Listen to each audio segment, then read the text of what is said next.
Hello, my name is Marcus. I'm the compiler of a collection of therapy quotes entitled 1001 Windmills of the Mind, a collection of advanced self-help quotes taken from what's often called the psychodynamic or the psychoanalytic perspective, which long ago, as I was referred to by some, or perhaps many, as philosophical medicine and narrative medicine.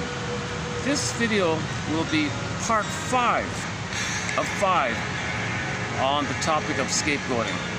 In part 1, we discussed an excellent article by Vogel and Bell from a 1960 book called Modern Family, chapter 30, and they ran through the whole basic fundamentals that the scapegoated child in the family system disperses, draws away the tension that the parents feel. The child's holding it for the parents, so the parents don't see it in themselves, they don't face it themselves. Projection means something you don't want to know about yourself. You just say someone else has it and make them identify with it. Then you continuously want the kid to identify with that. He's playing a role for the parents to allow them to continuously engage in defense of projection, where the kid identifies with the projection and he's playing that role. Now the parents have a constant ability to not see what they don't want to know about themselves. When the kid demonstrates, displays, shows, quote-unquote, symbolizes stuff, that kind of thing. So the kid is keeping the parents together. He's considered like some people call him the spokesperson. Am I supposed to say what you don't want to know about yourself? Am I supposed to like save you or something? Am I like the quote-unquote chosen one for this role here? Why didn't you choose my brother? Why not my sister? Why me? Parents say, well, we chose you because the other kids have more talents, and you know, your older brother can fix things. You're not doing too well in school, so we just picked you, the most weakest one. And it's okay, you don't have to do too much. Just play the role of shamed, unloved person that we have to face in ourselves. So it maintains the homeostasis. We can go in the world, we can go in society. You're the secure base. You're the holding something. You're kind of like the parent, actually, in a way, right? So this is called, the article is called, I forgot the exact title, The Scapegoated Child Draws Away the Tension from the Parents, basically like that. So again, projective identification is the mechanism to create the scapegoated kid. Okay. Now the parents are scapegoating because they feel tension between themselves. Now, if the parents have primary trauma, early on trauma, and in the mind there's still either or going on. Either or is a raw, archaic psychic maneuver to deal with stress. So when the parents were children and they were not loved, they dealt with the either or. So when they're nursing heaven, mother fails at hell, but hell is the rage rebounding on himself. So they have a psychic structure called either or, adversarial, jungleism, mediocre, either or, adversarial, like that. So when they feel stress in life, they get married, they feel stress, they click, click, either or. One's good, one's bad. Well, they don't want to direct it to the parents. The parents don't want to fight like that. Well, they do. He says, I'm right, you're wrong. She says, I'm right, you're wrong. They're doing it to themselves, actually. But they can draw away some of the tension if they say, oh, the kid's no good. Yeah, he's wrong, he's bad, he's no good. So that diverts some of the tension between the parents. So kind of like a scissor. Now the kid playing this role forms his identity. Now in the mind, the family triad in the mind, okay, that's the imprint of his identity based on this relationship. So later on, if he's going to heal out of this, you know, he's got to face this kind of thing. Enter yesterday, part 4 yesterday, the fairy tale called The Wayward Princess. The metaphor, the story was, the imprint says, you can't leave this. The wayward princess said, oh yes I can, oh you can't, yes I can. So she tried. So if you leave and try to be on your own, out of the script, remember your identity is based on the role you played. If you're going to be out of that, you're quote unquote in wilderness. You're in the wilderness. So the story was she was the wayward princess in the wilderness. Okay, so that's like she's trying to find her choices and find herself and be who she's meant to be, not play this dysfunctional role like that. So she's in the wilderness, and you know, time passes, she figures things out, she's gonna be okay. She creates a little home for herself and feeds herself like that. So she's gradually realizing she can be herself. She meets other wayward people, and they're also kind of lost, and they form a bit of a kind of a community like that. So like, and then ultimately she's able to express herself. That's when the image of the prince comes on the scene. They get married, and now the prince means masculine, doing from your feminine. But in the story, the way they did it was, She's in the woods like that. The prince comes along. So the prince coming along in the fairy like a dream. So a person in their regular secondary conscious life, if they're thinking about how to heal and how to be themselves and be true to themselves and find their core self and forgive if they're doing that kind of work intellectually like that, inside of the dream was a little character representing that energy. So that's like you're trying to find your vital self, your core self, your animate true self. So the prince is the soul of the person. So when you find your soul click, you're oh, great, you found it. Okay. And then what they did was, ultimately what they did was, now you look at all the misfits and undesirables in the wilderness like that, representing aspects of yourself that you don't want to know. So they created a new land there, like a new kingdom like that. And that couple was nominated to be the king and queen of that little place like that. So they had a metaphor means the person is born again, new again. He includes all those misfits. All the misfits in the fairy tale represent parts of yourself that you don't want to know, you don't want to admit. So exiled, barren, unconscious, repressed. So from drawing up from the unconscious, you create a new, inclusive, all-inclusive kind of thing about yourself. The more you can include aspects of yourself that you previously denied, and you build a new house like that. So that's like your home like that. So now, so the story would say like, oh, there's a new castle, and then everything is prosperous and well. The person's happy. You know, so the metaphor is in the kingdom, everyone's happy and prosperity and play and all that. So that means the person's happy. Meanwhile, the original miserable. The father who said, well, the father and the mother really, but in the story it was just the father said, you can't break free from the family system. We need you. We're a family. We need you to be scapegoated so we can feel better about ourselves. We want to feel better about ourselves. So if you feel shame, if you show shame and don't be happy, we feel a little better. We feel some relief. Come on, play this role here.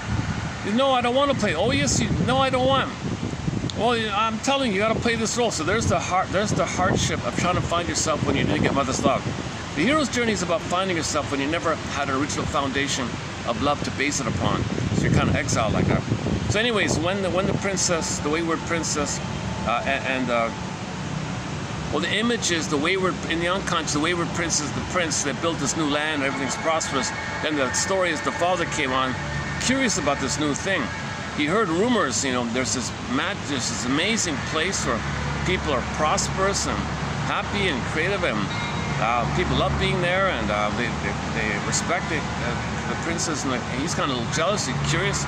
So he visits this other kingdom. He doesn't know who's there yet, right? So he goes in there, he's welcomed in. He gets to the throne like that. They have to bow and all that. So he's bowing to the prince, and he finally looks up. He sees it's his daughter and the husband. He's going like, oh my God. The daughter whispers, you see, father, the thing is, I can't choose my own fate. I can make my own choice. End of the story, right? Great little story called The Wayward Princess. Check out yesterday's video. It's done in 5 parts in the short section. Wayward Princess. I found it in a book called The Scapegoat Complex by Sylvia Pereira. It's a bit of a classic book. Whenever I search the topic now, that book, that's the first thing that comes up. It's an okay book. It's got some good parts in it. Actually, it's a good book. Actually, in this video here, part 5 is based on that book. So I'll be doing part 5 mainly based on that book and some other quotes. And part 4 also had a few of her quotes, including the story that she retold in that story. Okay, so part 4 was The Wayward Princess. Let me go backwards. So part 4 was The Wayward Princess. Part 3 was very interesting. It's from Ursula Le Guin's short story. It's about a 10-minute read. I read it out, using the phone, only about 10-minute read. She has a short story called Those Who Walk Away from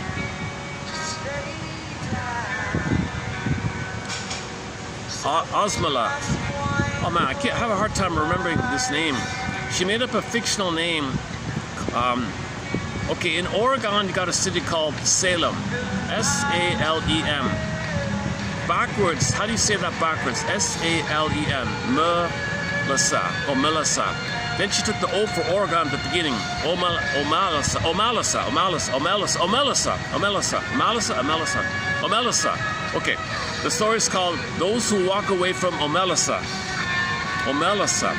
I have a hard time remembering that name. I struggled yesterday. Okay, Melissa, or something like that, if I got it wrong again. So those who walk away from Melissa. Now, she updated what previous authors have. She's retelling an old story. So it started off with Dostoevsky, and then the William James guy did it, and then she wanted her little version of it. So it basically it's an as above so below situation, as above so below. So you got to think of it in two levels like that. It's on the scapegoating topic. So the story superficially was posed as, here's a utopia place, Osmela.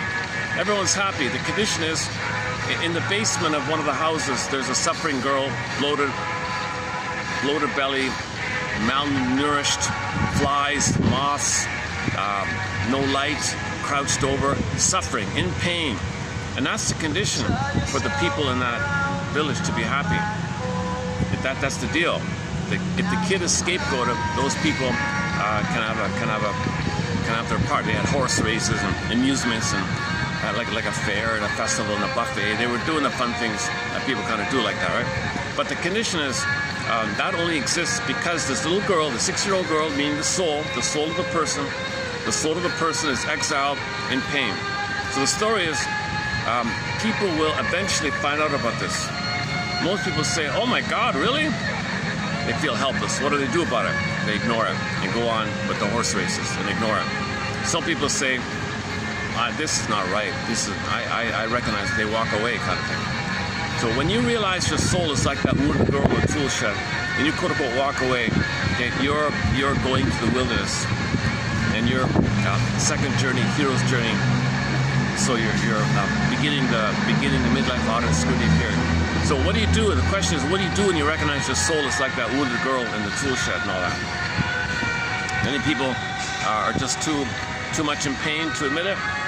So no one really knows what determines somebody from having the courage, or is it an amount of pain? I don't know. But some people say, this is not right. I can't have my happiness. So in the superficial version of town, you'd say, you mean my partying and playing the horses and the nice buffet here? It's all here on this one condition that little girl, this human little 6-year-old girl, is in the dark, crouched over, suffering in pain, whimpering and barely bleeding out some words, and she's given like a bowl of mush or something. She's suffering like that. She's crying in pain, and we get this party. That's the deal? No way. I'll walk away from this. I want no part of this kind of thing. And some people say, gee, that's not nice. Oh, what can you do? Shrug it off. What can you do? Go back to the buffet, and they ignore it. So that's like in the outer world. She says our world is kind of like that. 20% of the people party with amusements and 80% are suffering.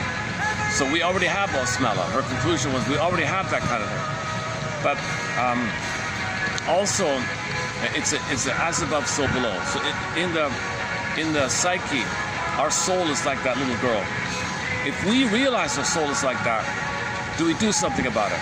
Then we walk away and we try to be conscious of the situation and go on the hero's journey, second journey, do some scrutiny, man in the mirror, know yourself, introspection, try to heal the situation, try to accept the little girl, try to thank the little girl, try to heal the little self-reparenting, try to reclaim and own your projections, stop with denial, have some integrity. You'll be lonely like that. So you're working towards healing like that. Some people recognize their wounded soul, but I don't know. Like in Osmela, they say, well, what can you do? They shrug their shoulders. Oh, there's a new concert in town. Oh, new restaurant's open. Let's go there. And on sale this. Let's go shopping. They just kind of do the same thing. So, on a personal level, we reject our soul. On an outer level, people have a quote unquote happy life on the suffering of others, on the back of others, on the hardship of others. So anyways, this was spelled out in part 3 of this series. Those who walk away from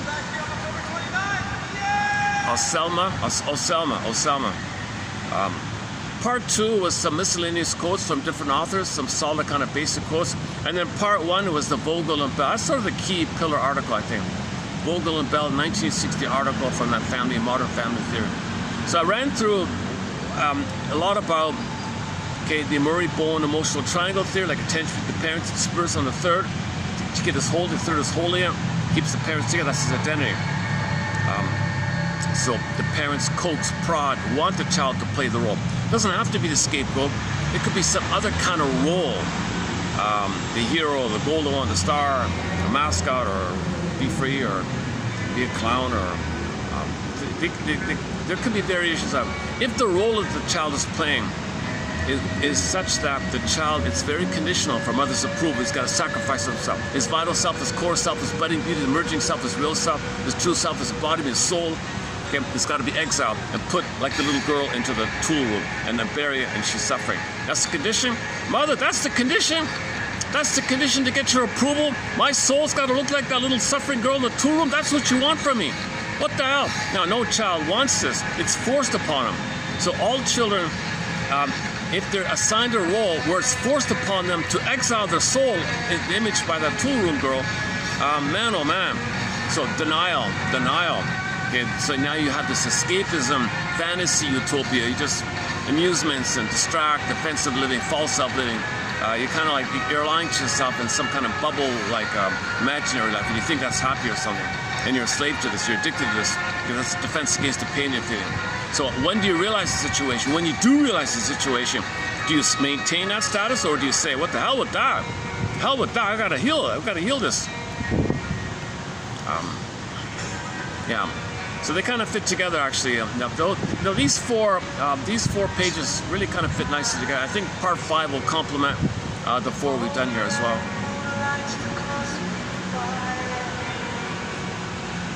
I don't get into the religious kind of.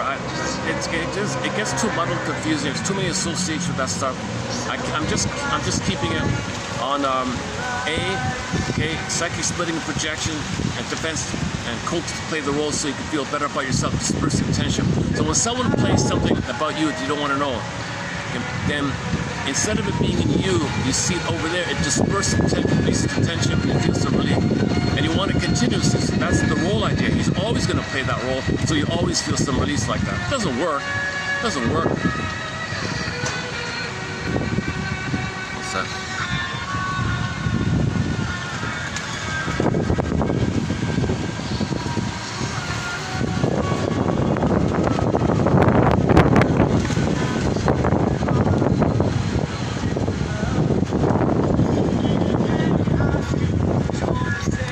Welcome the breeze. It's 40 with the heat index. It's 43 as I speak here. 38 officially. Yeah, okay. Let's see how we do here.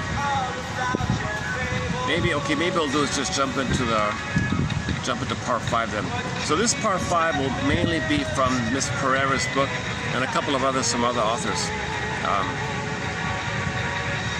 Okay, let's see how we do. Okay, hang on. Okay, thank you, Mystery, the band Mystery. Man, oh man, these guys are great. I love this band. This song is called The Last Glass of Wine. The live one. The live version. All right, let's dig up the quotes here. Let's begin with part 5 of 5 on our topic on scapegoating. Okay, so I mentioned yesterday we talked about the wayward son story. Just a quick follow-up. I just typed in the AI, and AI says the wayward princess. Actually, she's the one that went on the hero's journey. Right? The wayward princess was actually the only psychologically healthy member of the royal family. So it was the royal family, king, queen, 3 daughters. Usually it's the youngest. First 2 comply. It's the third order. Just a metaphor like that. Okay. Her story is a therapeutic victory. She successfully escaped from an abusive, narcissistic system, integrated her repressed trauma, and built an authentic life based on self-defined values rather than inherited dogmas. The inherited dogmas, okay, that's the family imprint where the kid's got to play a role. It becomes like a dogma, ideology, like religion like that. I don't want this inherited dogma. I don't want this dogma where I got to suffer to please you. No, we're family. Come on. I was born to be loved by you so I could be myself. Okay, you can't do it. Well, I got to do it on my own then. So it's a therapeutic victory. Wayward Prince, Grace Story arc. And now let's begin with Miss Pereira. Still don't know much about her. Each person, she talks about this idea. She talks a lot about this idea of the person who is scapegoat in the family system. At some point, they got to be conscious of it. When you're conscious of it, you begin the healing journey. But when you're conscious of it, you got to be careful, because you might want to be enraged at your parents to do either or. I'm good, they're bad, and then you're scapegoating your parents for having scapegoated you. Talionic feeling, you got to be careful about that. So you're meant to heal. So you're have to go a little deeper about this, because this phenomena of some child being scapegoated in the family has been going around going along since we became Homo economicus, traumatized version of ourselves, so between 5,000 to 10,000 years ago. Okay, there we go.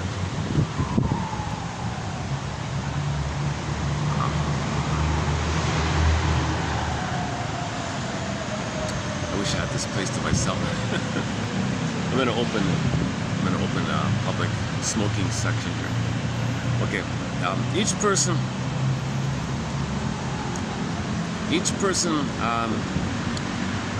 destined to become a conscious individual by virtue of exile from the collective comes to a particular view, one fostered in part through one's own life wounds and a particular kind of exile.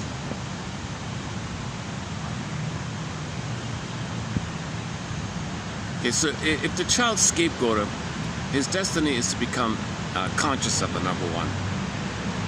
Conscious of the wound specifically to him, and conscious that he's playing a role like that. Number one. All right, next part. She became increasingly able to confront her parents.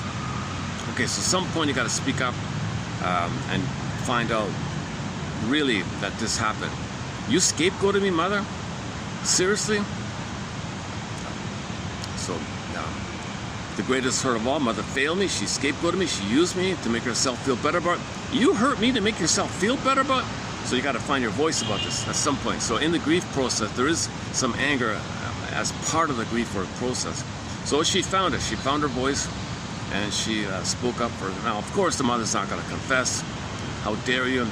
Okay, sidebar, cartoon. Mothers know how to push your buttons because, hey, she sold them on. So she'll guilt trip you, and how dare you, I gave you life, how dare you complain about how I suffer, I'm the victim. Mothers will turn around.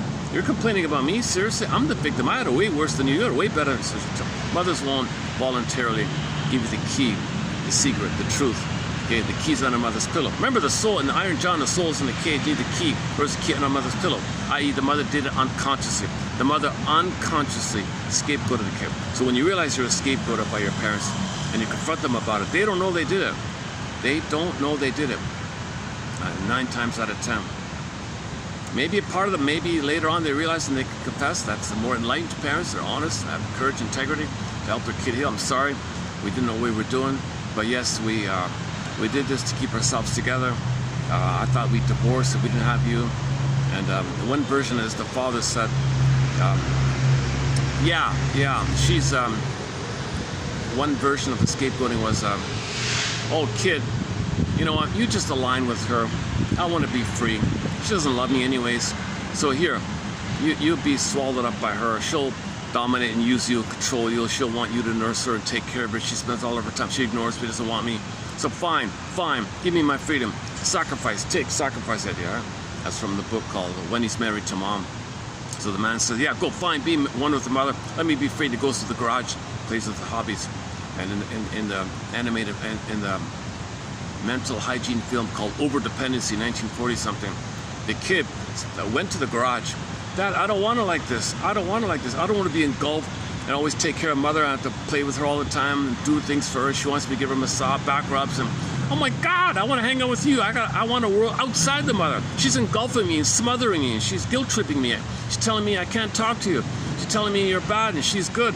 and for my own good, I got to stay with her. And the child snuck out to the garage. Help! Come on! Help me break free from this tar pit, from this guilt tripping thing, from this mind reading, this obsessive, needy, clinging. Help! Father said, go back in the house. I already gave you up. I want to be free with my hobbies. Oh my God! And then what happens? Later on, that kid went to this playground. Sure enough, all the playground kids were scapegoating him, mocking him, playing fun with him, making jokes at him. He already has kind of like that vibe that he was kind of scapegoated. He goes to life with that self-identity, self-fulfilling prophecy. He confirms it, sees the things in that way, interacts with people in that certain way. People pick up on it, they scapegoat. So he plays the role of kind of constant scapegoat like that. So anyways, back to the core here. So the one woman who was scapegoated finally found her voice. She also became able to deal with her relationships in conscious, adaptive assertiveness instead of poisonous, contagious resentment. Okay, this is called making I statements. So part of the healing journey is you got to make I statements. This is a real key thing here. Because it's so easy to identify with aggressive scapegoating, the way scapegoating, be angry, bitter, either or. You're just perpetuating the problem.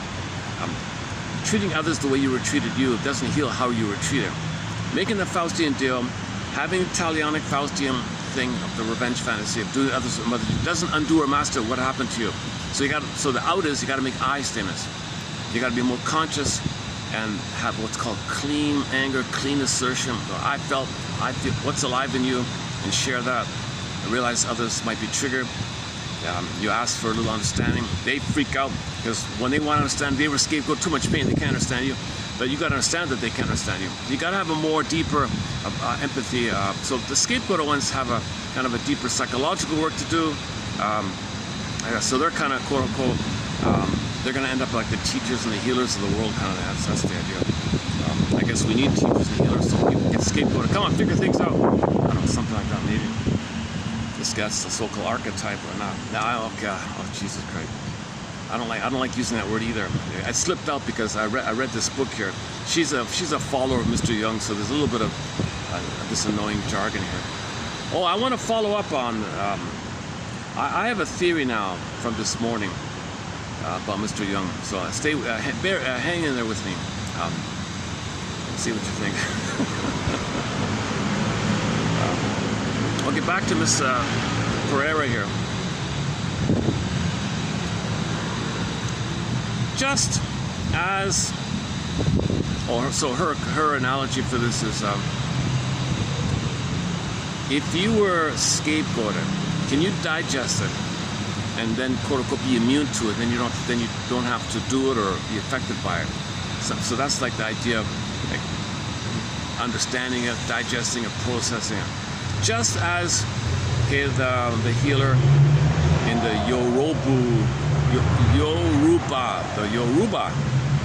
Yoruba tribe, okay, just as the healer in this ancient African tribe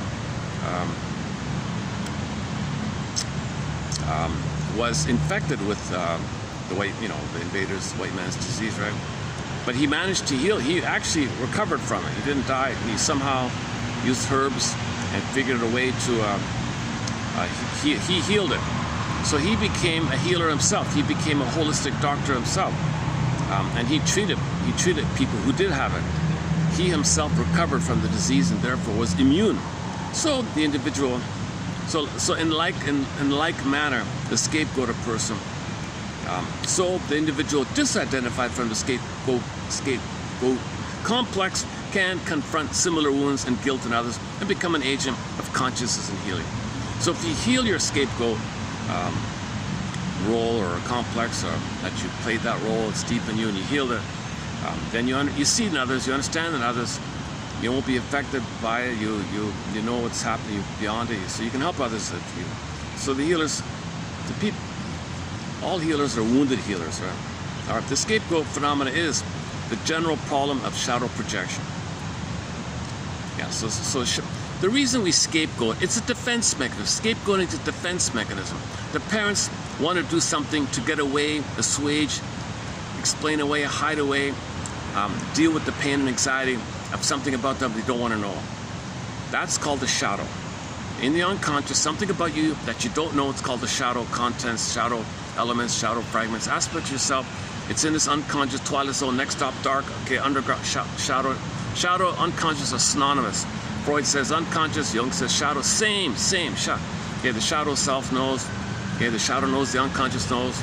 Okay, so something in there. So we project out of there. When something's repressed, you project. By the way, sidebar here. The reason we project is so to know it's within us. That's the way the psyche wants to heal and integrate, accept, assimilate, to know that it's within. So we say it's out to know it's within, inside out to know. So you look at the out, you know it's a mirror. Look in the mirror, look at the projection screen, know it's within. But if you don't do that, it's too much pain to know it's within. You want it out. I don't want to know it's within, just keep it out.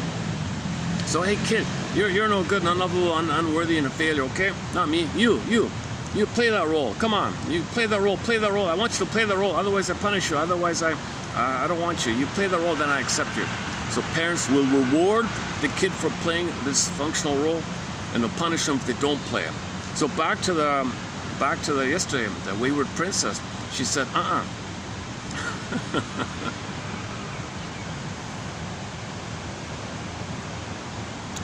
So when you say you start to heal. Yeah, the conclusion was you want to outgrow it.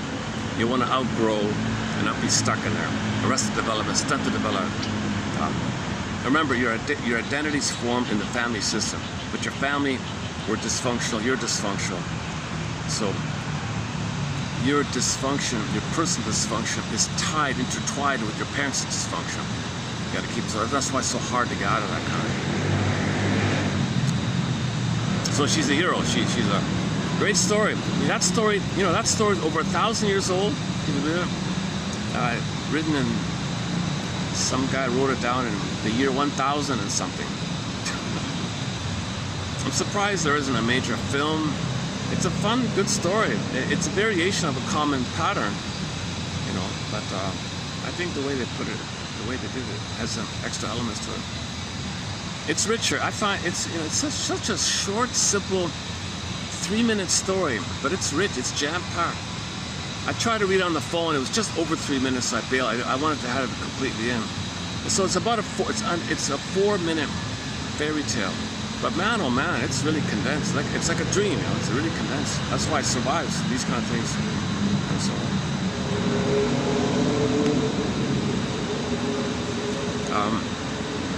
their personalities have been built within this pattern. Yeah, if you're scapegoating, your personality, your self system, who you think you are, kind of based on that.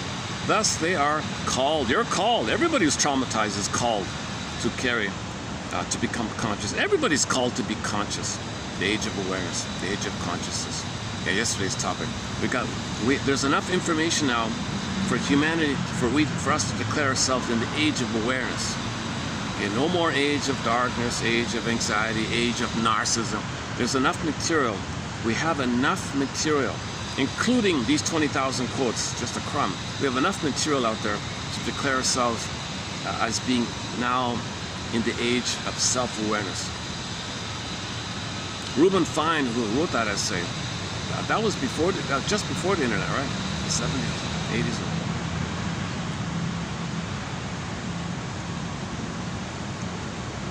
Article called The Age of Awareness.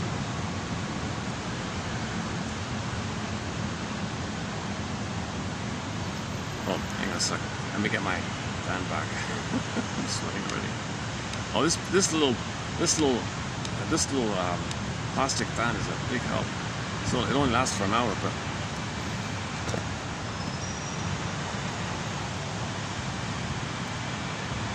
okay, let's keep. I was lighting. Well, that's okay. All right.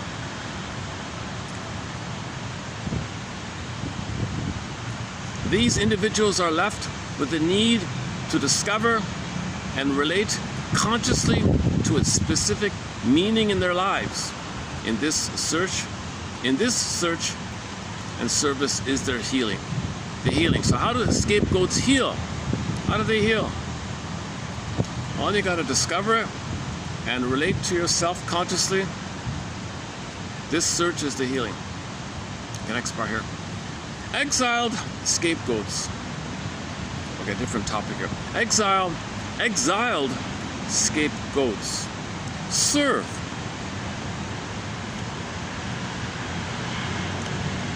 So let's say in a schoolyard, they all pick on one kid. He's kind of like the most different, the weakest. So he's the exiled, the one who's ostracized, not included with the others. All right, the exiled scapegoats serve by mediating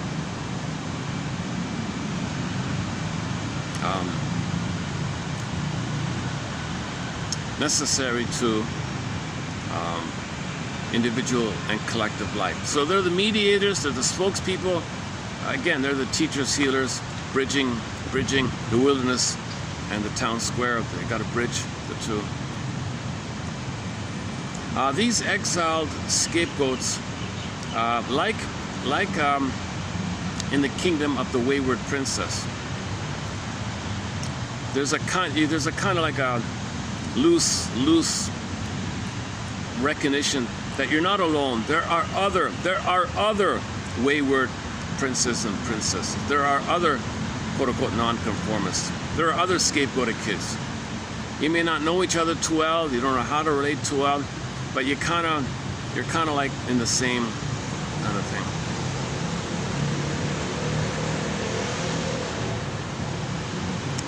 A loose community. They form a loose community. So there's no real leader there. They're all so lost stragglers, put it that way. Okay, next one. Moving from a sense of identity split in condemning accuser and hidden victim. Okay, so part of the healing journey is you gotta heal the splits.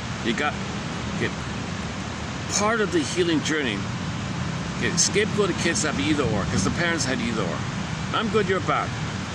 You gotta heal this thing. You learned it from your parents,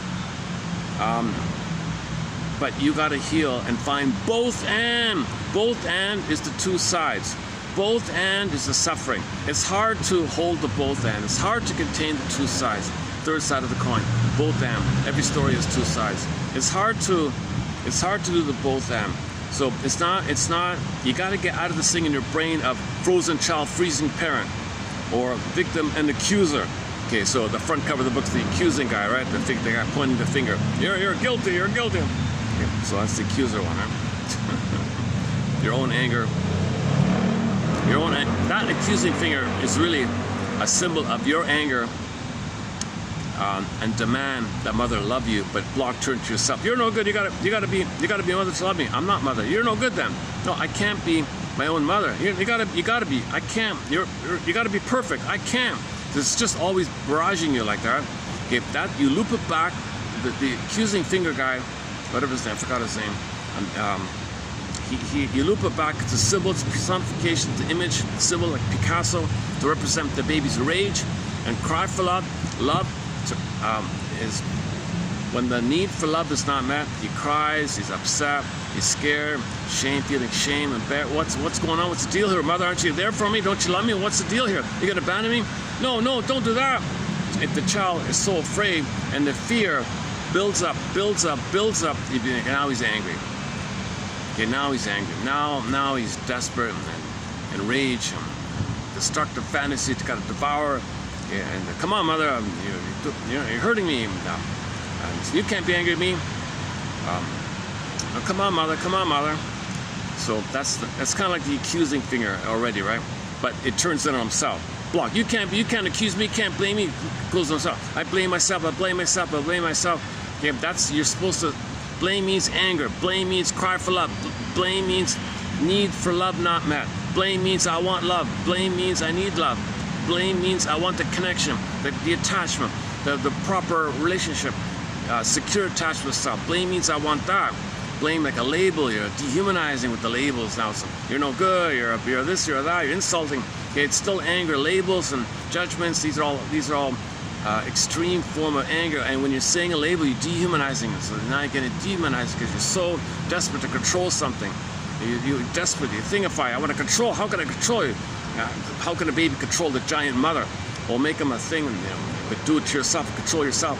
Oh my God! So what a mess, right? So in the mind, the accusing finger is just this demand.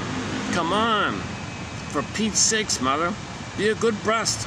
And you're saying it to yourself. I'm not my mother's breast. You're gotta be perfect. You gotta be the good. So the idea of being perfect is gotta be your mother's breast. I can't be my own mother's breast. Because remember the fusion, it's one and it turns around, your anger turns around yourself. That's why it's always braiding you. This braiding is because the child's life force is to reach mother, to reach connection, to resume develop, to have a secure attachment self, to be able to go through development, to have his authentic self, his real self, his body, soul, feeling, all that, right? So anger is a cry for that. Whatever degree, extreme form it takes, it ultimately rebounds into yourself. That's called the accusing finger guide. It could be a monster. It could be called Bilabai. It could be a guy with the horns. It could be it could be wicked queens and wicked witches. It could be vampire squids. It could be a squid attacking you, siphoning you anger. Come on, give me. So you got to be perfect. Give me more. Give me greed, insatiable greed, and anger, greed. Right? That's why we're destroying the planet, eating up the planet for a quick buck. Play the song by Rick Emmett. Yeah, let's not get into the plunder system topic here. And this whole source point started because out of an accident, 5,000 to 10,000 years ago, we discovered stuff, got extra serotonin, went down, give me more. How do you get more? Well, plunder, pillage. So village to pillage. How do you pillage? Well, suffer the chill, give them prejudice, because in their prejudice, they're going to do onto the planet what was done to them and hate the planet, and that's your greed and insatiability. And the schizoid versions, the imploded, the more traumatized ones, are the behind-the-scenes plotters, like that.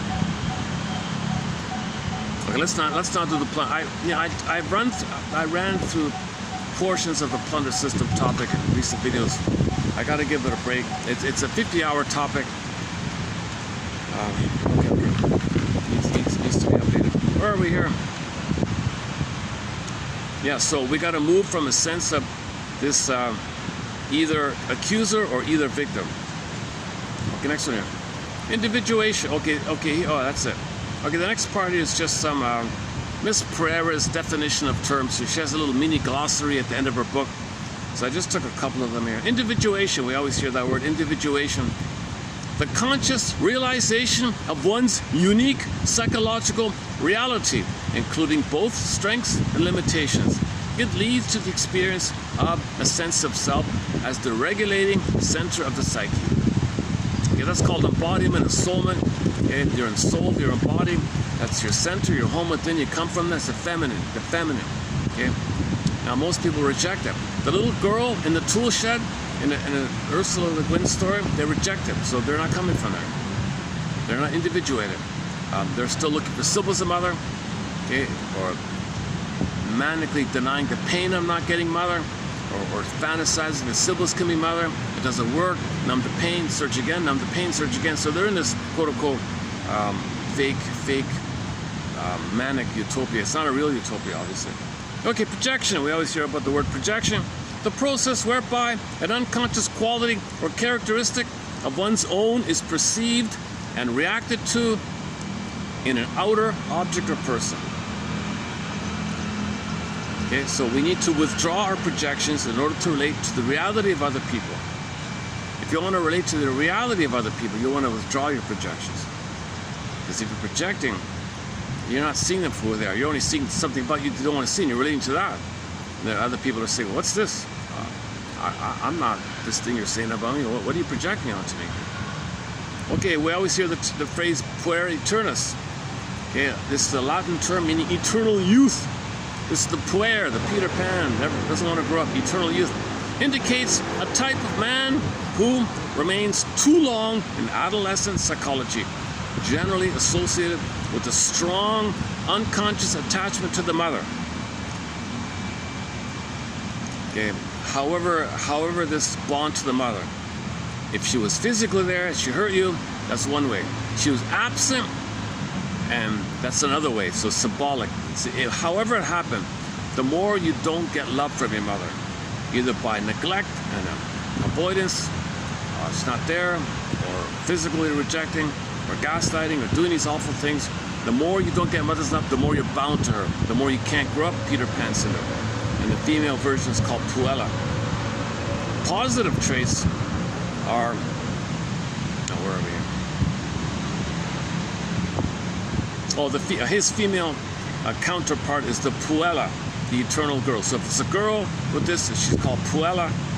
Okay, play the song I've Never Been to Me by Charlene. So that song, I hear it in the mall sometimes. I've Never Been to Me. It was a minor hit in the 80s. She only had that one hit song. So it's about a playgirl. She traveled the world, been there, did that, been there, did that. But I've never been to me, name of the song. And she was telling a younger person, don't do it, it's not worth it. Listen to my story. I did this, I did that. Empty, shallow.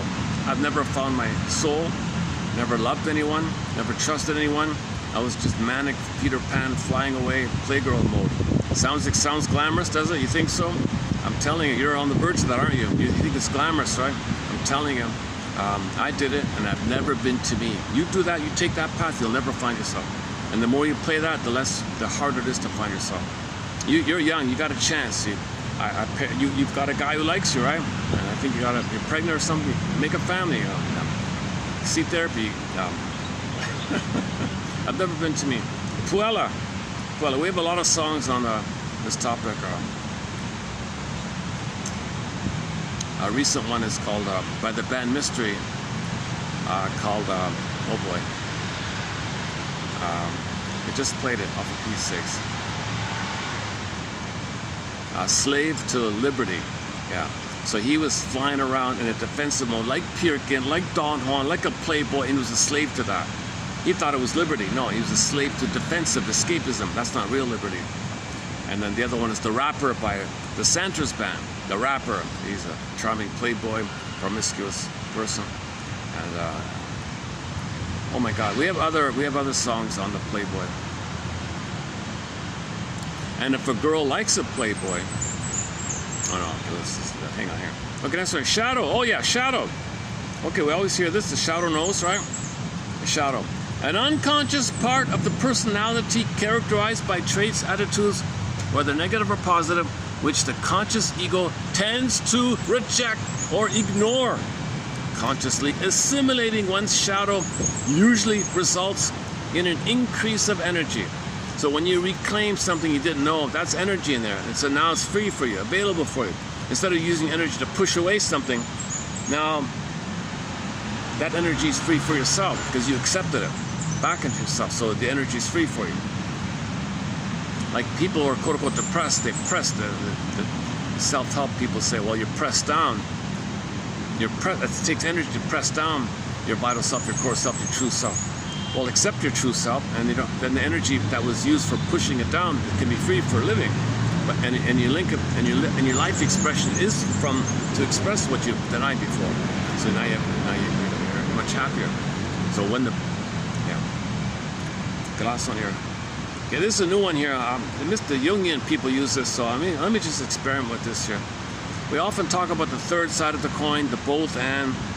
These Jungian, Mr. Jung calls it the transcendent function. Something that transcends either or. Something that's beyond, above, either or. Bridges either or. It transcends either or. They call it the transcending function. The function, the thing that transcends either or. You want to go beyond either or to get at the both and. Whatever it is that gives you the both and, that's the transcending function. I know it sounds like typical Mr. Jung, unnecessary, vague kind of jargon. The transcendent function, i.e. the reconciling,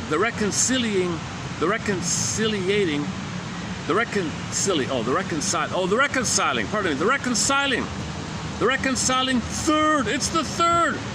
It's the third side of the coin. It's the third. That includes the previous either or. Okay, so in the three faces of Eve story, okay, the woman was depressed, waif-like, unhappy, miserable, slept, just couldn't get out of bed kind of woman called Eve White. Okay, click. When she identified with the aggressor, she was Eve Black, dangerous. So she was those two, right? Eve. So Eve White or Eve Black. The daughter was terrified of them. Mother, you're so depressed when you're Eve White, and you're dangerous when you're Eve Black. Oh my God, so the daughter had to go away for her protection. And so the lady goes to therapy. It turns out she's neither. She's neither Eve White or Eve Black. It turns out the transcendent function was Jane. Jane is the new thing that included, that synthesized, and something new came up called Jane. Jane is the healthy one. Daughter comes back. Mother, I love it when you're Jane. I can be myself when you're Jane. Please stay as Jane. Please don't go back to the old either or way, victim or persecutor. Please don't do that. Please stay as the moderated middle way, healthy, something that holds two sides, something that lives in two worlds, something that's yin and yang, something that's moving meditation, right? Something that's like moon and sun and day and night, something that you do from the feeling. And so please stay as Jane. There's sometimes they play the song Jane by the band Jefferson. Jane. Transcendent function, the reconciling third, which emerges from the unconscious in the form of a symbol or a new attitude. A new attitude. Now the idea of a symbol, she says in ancient mythology, you have symbols that show the two sides. A lot of these mother goddesses, devouring, destructive, but all giving, nurturing, and it's one woman with the two sides. So you have it throughout mythology stories. There's usually some kind of character that does both. It's one image, but they show both. So that's a symbol that kind of holds the two sides. Right. Just I struggle with that myself. I much prefer the attitude idea. I much prefer the attitude. Everything's love or cry for love. Okay, I can work with that. That if they're not showing their authentic self, or they're in pain, okay, and they're angry, and the anger is because they didn't get mother's love, and they're communicating their anger that they didn't get mother's love. Oh, that I can deal with. That attitude is the transcendent function that reconciles for me the two sides. So you see somebody do something you don't like, well, you say to yourself, their unconscious is telling them that if they didn't do that annoying thing that you don't like, they think their unconscious thinks from its point of view, from that person's unconscious point of view, something worse would happen. So they're managing the pain. They're protective, they don't trust, they're angry, they blame, whatever. So whatever they're doing, they're unconscious puppet master, and that person is co-opted by the puppet master because they're not conscious, they're unconscious. So the conscious is running the show for them. So they're doing something rude or something. Instead of labeling them, just say, no, they're crying for love, they're wounded, they're in pain, and they're crying for love. And that they're just showing you their strategy. They don't trust, or don't believe, they're cynical, paranoid, whatever. They're very wounded. They're very wounded. Everything's love or cry for love. Now for yourself, consciously you don't want the symptom. Whatever your dysfunction is, consciously, Mr. Ecker, consciously you don't want the symptom. So you identify, I don't want this symptom. And you recognize for yourself, at the same time, your unconscious does want the symptom because your unconscious believes something worse would happen if the symptom wasn't created by your unconscious. So you got to thank your unconscious.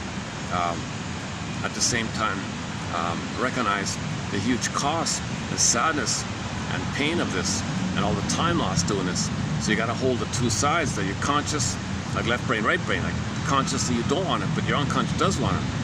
So in the theater of the mind exercise, when your wounded soul comes on stage, you got to thank your soul, thank your inner child of the past, thank the girl in the tool shed.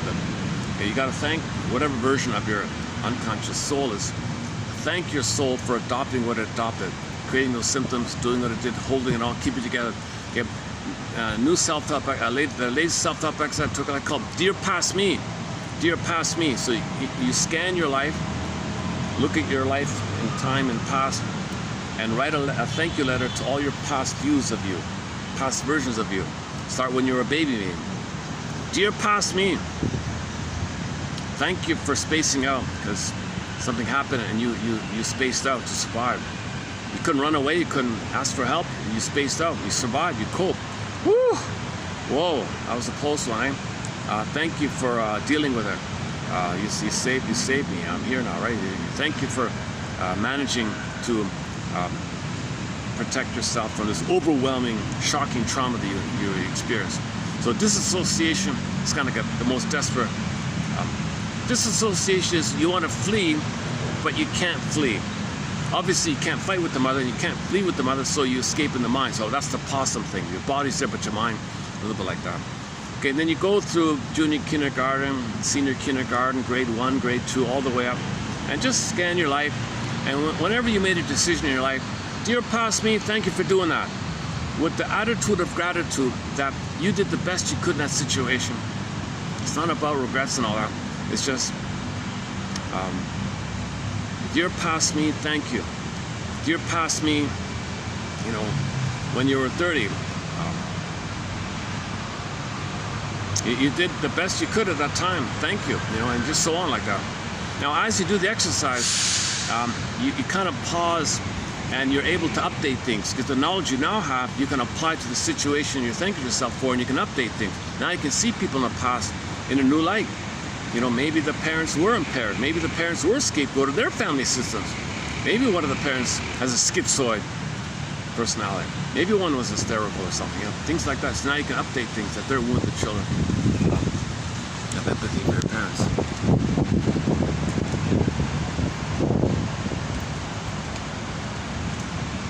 Yeah, so extreme hatred for your parents is not the answer, and obviously extreme idealization of them is not the answer. You got to see the two sides of the parents. So I play the Bruce Springsteen Toronto Independence Day introduction. The clip he gives at the introductory part he gives when he introduces that song. It begins with fathers and sons, fathers and sons. You're startled. You're startled. Aren't you? Aren't you startled? Bruce Springsteen saying to the audience, aren't you startled, people, that your parents are like just people, like just ordinary people with dreams, had plans, they want us to do stuff, they couldn't do it, they were hurt, and you, as their child, you still got some benefits, but they couldn't really be proper parents. Can you hold the two sides? You know, hopes and they had hopes didn't pan out. They had hopes and dreams didn't pan out. Still some blessings and curses. So he was trying to talk about the both and. So in later life, you got to find the two sides of the situation. Don't idolize them, put them on a pedestal. Don't demonize. Don't. Once you do either or like that, you know you're coming from an unhealed place. That's the most archaic, primitive jungle mentality. Eat or be eaten. It's basically eat or be eaten. That's what animals do in the jungle. Eat or be eaten. We're way beyond that. We're way beyond that. It took us tens or hundreds of millions or maybe billions of years to evolve to the mammal. And then more time to become the hominid. And one hominid grew the cortex 200,000 years ago. Homo, that's us. So we used to be Homo botuensis, one theory. Now we grew the Homo sapien 200,000 years ago. And we were okay. Right, we were okay. 10,000 years ago, we found that we could dig up stuff, and we got excited. One more entered. Oh, there's one of the doves here.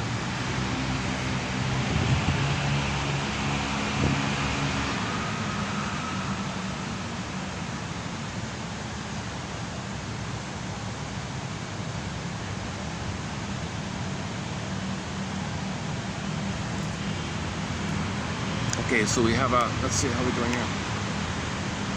Okay, this next one. So we got two more here. Okay, one's lighter, one's a heavier one.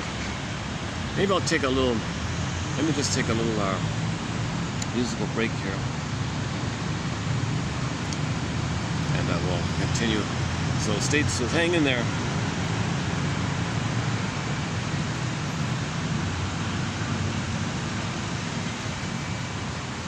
Oh yeah, I tried to play that yesterday. I tried to play that song, "Legend."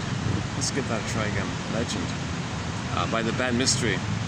I've become a fan of this band Mystery out of Quebec. They have 8 albums, and we now have about 6 of their songs on our soundtrack. Yesterday, I experimented with this one here. Let me try it again. Hang on.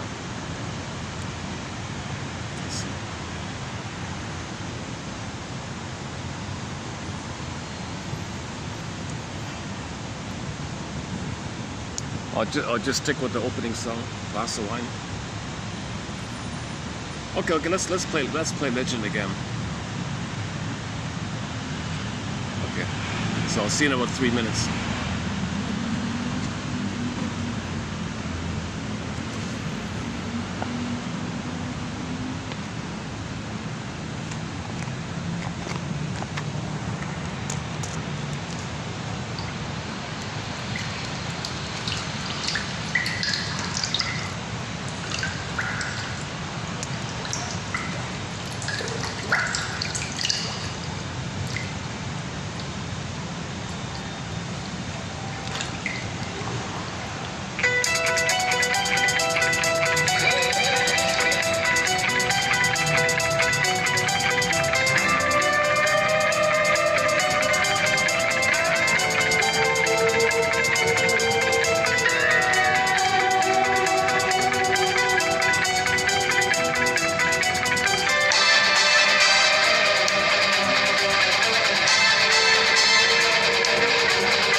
Friend, hello?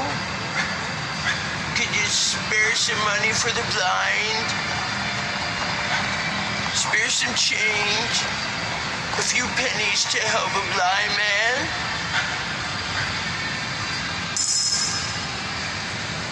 Oh, thank you. God bless you. Excuse me? I think I know you.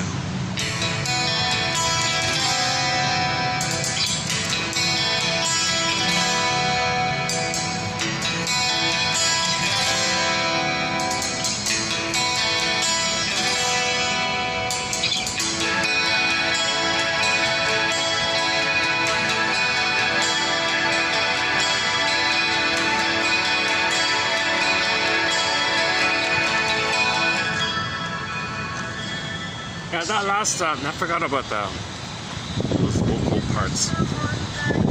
No, was never shattered. But we can bore, we can bore that part, that bit about the end about the beggar guy. So, so that's a symbol for emotional starvation, begging, please be nice to me kind of thing.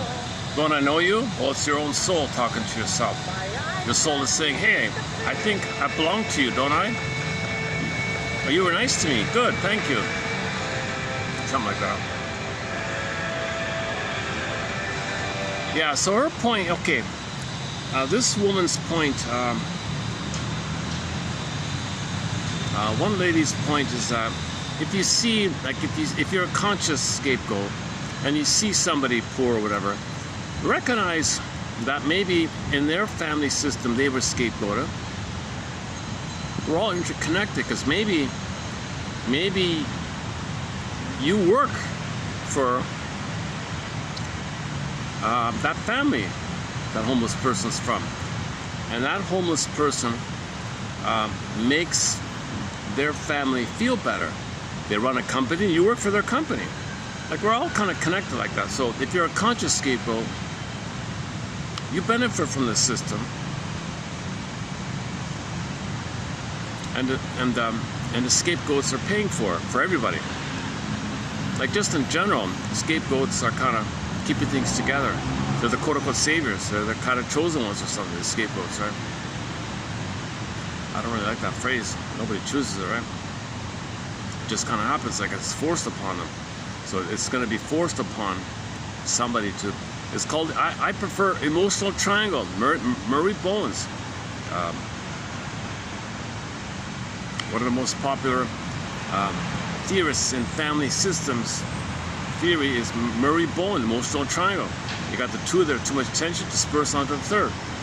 Just think about daily conversations. Two people start talking, they feel tension. Oh, let's talk about some third person and blame them, to mock them. Let's laugh about them, gossip about them. Gossiping is emotional triangle. Gossiping is kind of scapegoating, right? Same idea.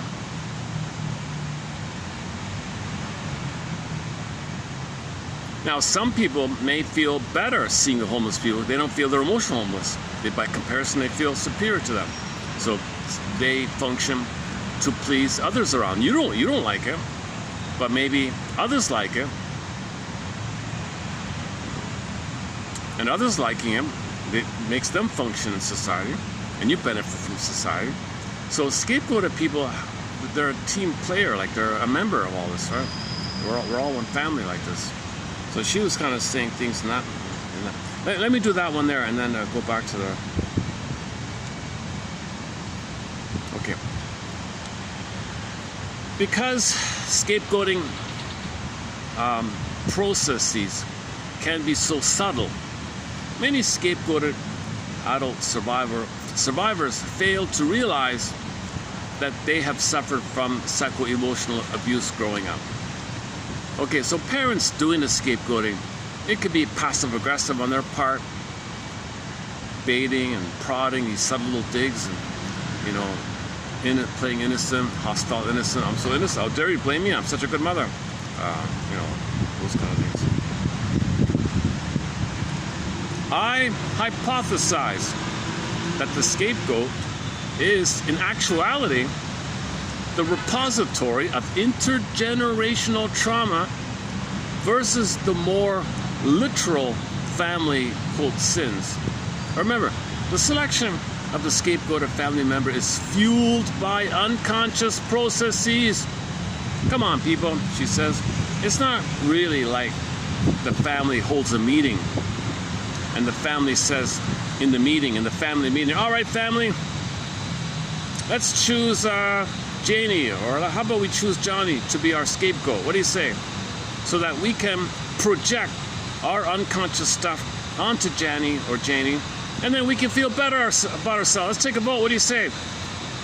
So it's not conscious. Families don't conscious.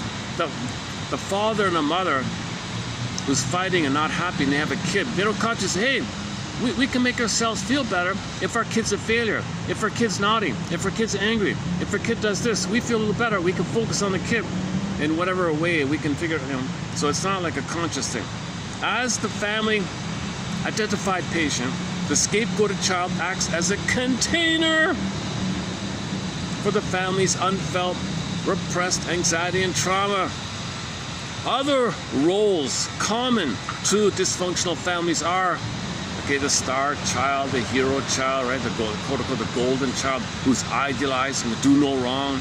Okay, the caretaker, the clown, etc.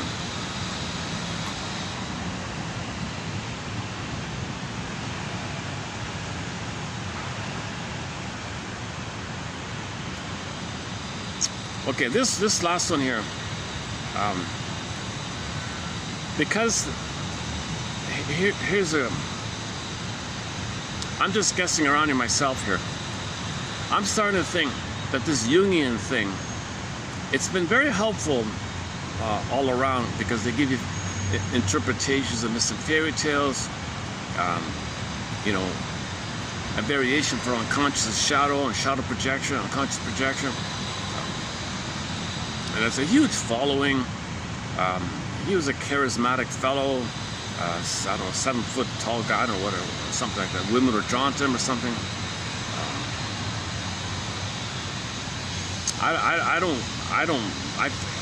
He's too vague, and he makes up new terms. He's contradictory sometimes. I just can't read that guy's stuff. I just. Anyways, I think what's going on maybe is his wife was a billionaire woman or something, and she took care of him or something, right? So here's my theory for the moment, based on this quote here. I just found it this morning. People are drawn in to all the positive ideas about early trauma and the meaningless in fairy tales and it goes on and on. Okay, that's fine. It's interesting. But when you get into the world of Jungian psychology, there's a bit of a Trojan horse thing happening, a Trojan horse phenomenon happening, because you're absorbing in. What gets into you is his theory that there's a collective unconscious and there's primordial, ancient, deep archetypal patterns that are visible, are powerful. And then when you buy that nonsense, okay, then people who plunder the planet blame the field, blame the archetypes, blame this. Don't blame me. Blame this invisible, primordial, invisible archetype. Aha. So I agree with Robert Bly. He says, I'm so tired and fed up with this word archetype. I never use it myself, just except today. Right?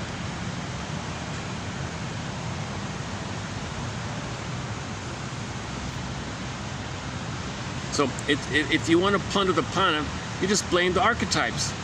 Oh, it's archetype did it. The field, this grand field, there's archetypes. You see the primordial, invisible, deep, universal patterns like that. And that's what made me do it. I didn't do anything wrong. The field made me do it. So you're not taking responsibility. You don't look in the mirror. You avoid. It's an opportunity to justify away, explain away.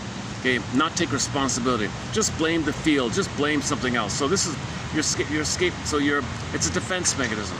So I'm starting to think this Jungian thing, despite all the benefits it's given us, you know, Marion Woodman is helpful, and even Robert Bly a little bit, and Chinnan a little bit, and von Franz a little bit, John A. Sanford a little bit, you know. So we have a lot of like little bits from hundreds of authors.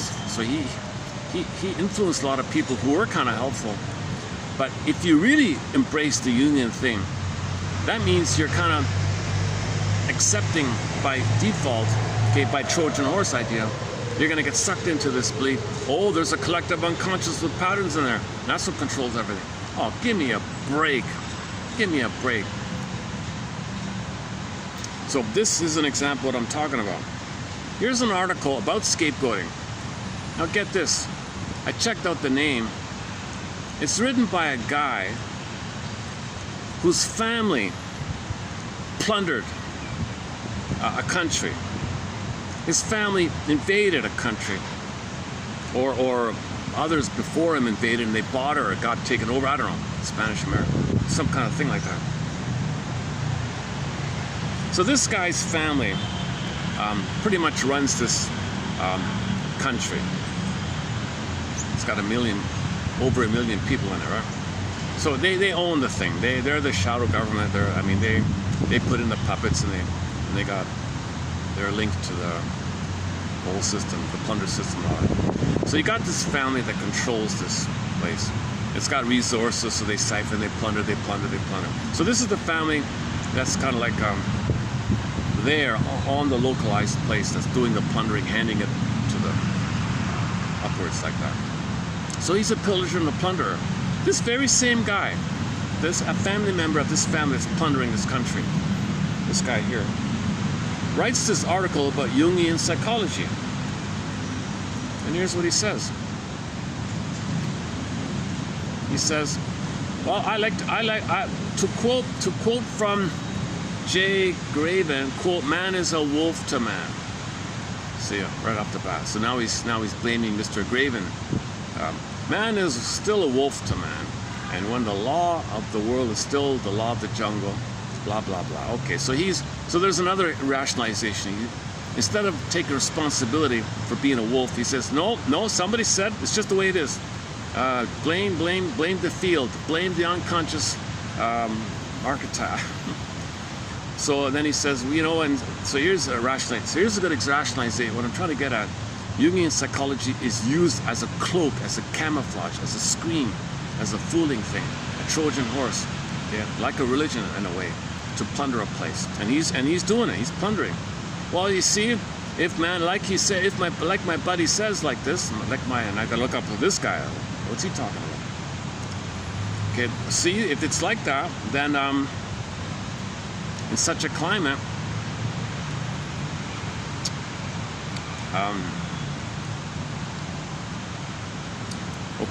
then think about the value of scapegoats. Think about the value of scapegoats. If they distract people, right? So just like the scapegoated kid keeps the parents together, all those millions of people he put in poverty and suffering and slavery and all that, it kept his families together from where he's from. You see? So he put millions of people in slavery or whatever, and they're the scapegoated ones. And that prevented his family's upline and his friends' family's upline to not fight amongst themselves. If they didn't have the plundered slavery, they'd fight amongst themselves. To not make them fight amongst themselves, we'll have the scapegoated one. Just like the child keeps the parents together, okay, 80% of the plundered people keep the 20% getting along with each other in their osella. Something like that. Without the scapegoat,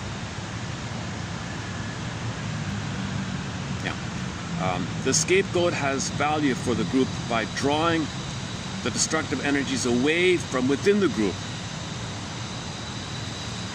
So those millions of people he put into hardship and slavery, it kept him and his friends doing this to get along with each other. Otherwise, they focus on each other and they hate each other and fight with themselves. Without the scapegoat, or in a more general sense, without the expiatory rituals, these destructive energies would lead a society. Okay, fill in the blank, whatever. Okay, then he switches topic here a little bit. Okay, now he switches now he changes topics here. Okay, what about, can we apply this to the criminals in society? Maybe criminal behavior can be based on the instinctual apparatus underlying the scapegoat archetype. It will be recalled. So here's his BS. Mr. Jung's BS. He's borrowing Mr. Jung's BS here. All right. It will be recalled that this primordial image is to be found in the deepest layers of the human unconscious, the collective unconscious, as distinct from any individual's unconscious. So what you have is each person has an unconscious. Joe has an unconscious, Frank has an unconscious, Julie has an unconscious, okay? There's no other imaginary made-up mind out there that's invisible and it's a mind. Like there's no group mind. Each individual has a mind, but there's no group mind. There's no group mind, no group brain. There's no group brain unconscious mind because there's no group mind. There's no group mind. There's no mob mind. There's behavior when individuals act together in their same thing. There's a thing going on, but it's from each person's doing it. There's no separate mind told them to do this. There's no separate brain out there. There's no cloud in the sky say do this. Right? There's no cloud. There's no cloud. Can you find a cloud? Oh, there we go. There's a cloud, right? There's no cloud in the sky that has a mind and it's telling you to do something. That's kind of like what he's saying. There's a cloud in the sky. It's got a mind. It's telling you to do something. The confusing thing is when you have like a mob thing and he's excited and he's triggered and he's triggered and he's triggered, he's upset, then there might be panicky thing. But it wasn't the panicky thing they're doing. It's from each person's behavior. Each person doing this. It has something will happen. It's not dictated by the cloud. Hey, cloud, all you do this because the cloud wants it. The unconscious archetype wants it. The primordial, deep layers of the collective unconscious wants it. This is the BS with Mr. Jung. I'm sorry to use.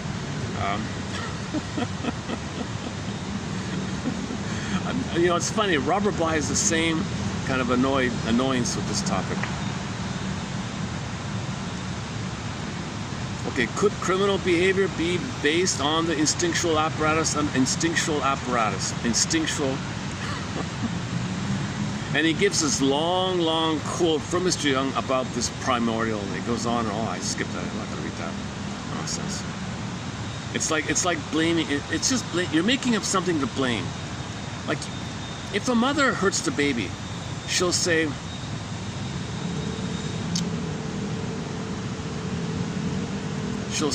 she might say, just make up something. She might say, I think yesterday when I was in the park, I saw a cloud in the sky, and the cloud told me to do it. I'm going to blame the cloud. Just make something like that. That's kind of like what's happening here. It will be recalled. So now this guy who plundered the country doesn't feel responsible, doesn't feel guilt or pain because the cloud made him do it. The cloud, he has nothing to do with it. The cloud, it's a grand forces beyond him. The grand forces beyond him told him to murder those millions of people and make slavery. And then now he lives in a luxurious castle and hands it over, gets a cut and gives it to the people above him who helped him or financed him, whatever. I don't get into the details of the plunder system, but there's a book by a guy named Phillips, professor from Sonoma, is that right? Sonoma University. He has a very familiar name. It's hard to find it on YouTube, but you got to type in professor from Sonoma University, California. Guy's got a beard, stocky, looks like Santa Claus or something. A big, burly kind of guy named Peter Phillips. So when I say that name, Peter Phillips, I mean the professor guy, this professor guy. He wrote a book called Giants. He said he studied the plunder system his whole life. Of course, he's very careful not to say too much. He'll say what he can, I guess. So he's very delicate. So he very benignly, in a fluffy way, simply says, oh, the plunder system. My lifelong research for 50 years tells me that 200 families, basically, own all the shares, and they own each other's shares. It's a network, it's a webbing to keep them all looped in, so it functions like a one kind of thing. So no one in the web is allowed to do something whereby they're not getting stronger and stronger, richer and richer and richer, keep getting richer and richer. If anyone interrupts that, they're exiled or something, or they're punished or something. So they got to keep the rich getting richer. That's the only thing that keeps them together. Is the greed and the envy and the destroy and the greed. And that's the only thing that unites them. Destroying the planet. Oh yeah. So destroying the planet 80%. Okay, that's what keeps the 200 families together. The 200 families have layers of lackeys or whatever. People go along, want to be in the top, so it's hierarchy. I don't know. So this guy is probably one of the 200, I guess. I'm not interested in the machination details of the plunder system. Others can get into all that. There's lots of books about it. It will be, where are we here? It will be recalled that this primordial image is to be found in the deepest layers. Here we go again. It would therefore be expected to manifest itself only in a given situation. It would therefore be expected to manifest itself only when in a given situation, when a given situation calls for the experience of the scapegoat. And it would appear as a group thing, not a personal thing. No one person says it. It's this magical cloud group thing that says it. Oh, for Pete's sakes. That way no person has to take responsibility. That way no person takes, that's synonymous with saying the corporation is a psychopath. Same idea. What he's trying to do is provide cover that the corporation is a psychopath. Corporation, no feelings, so no feelings, no ethics. Can't feel, no ethics.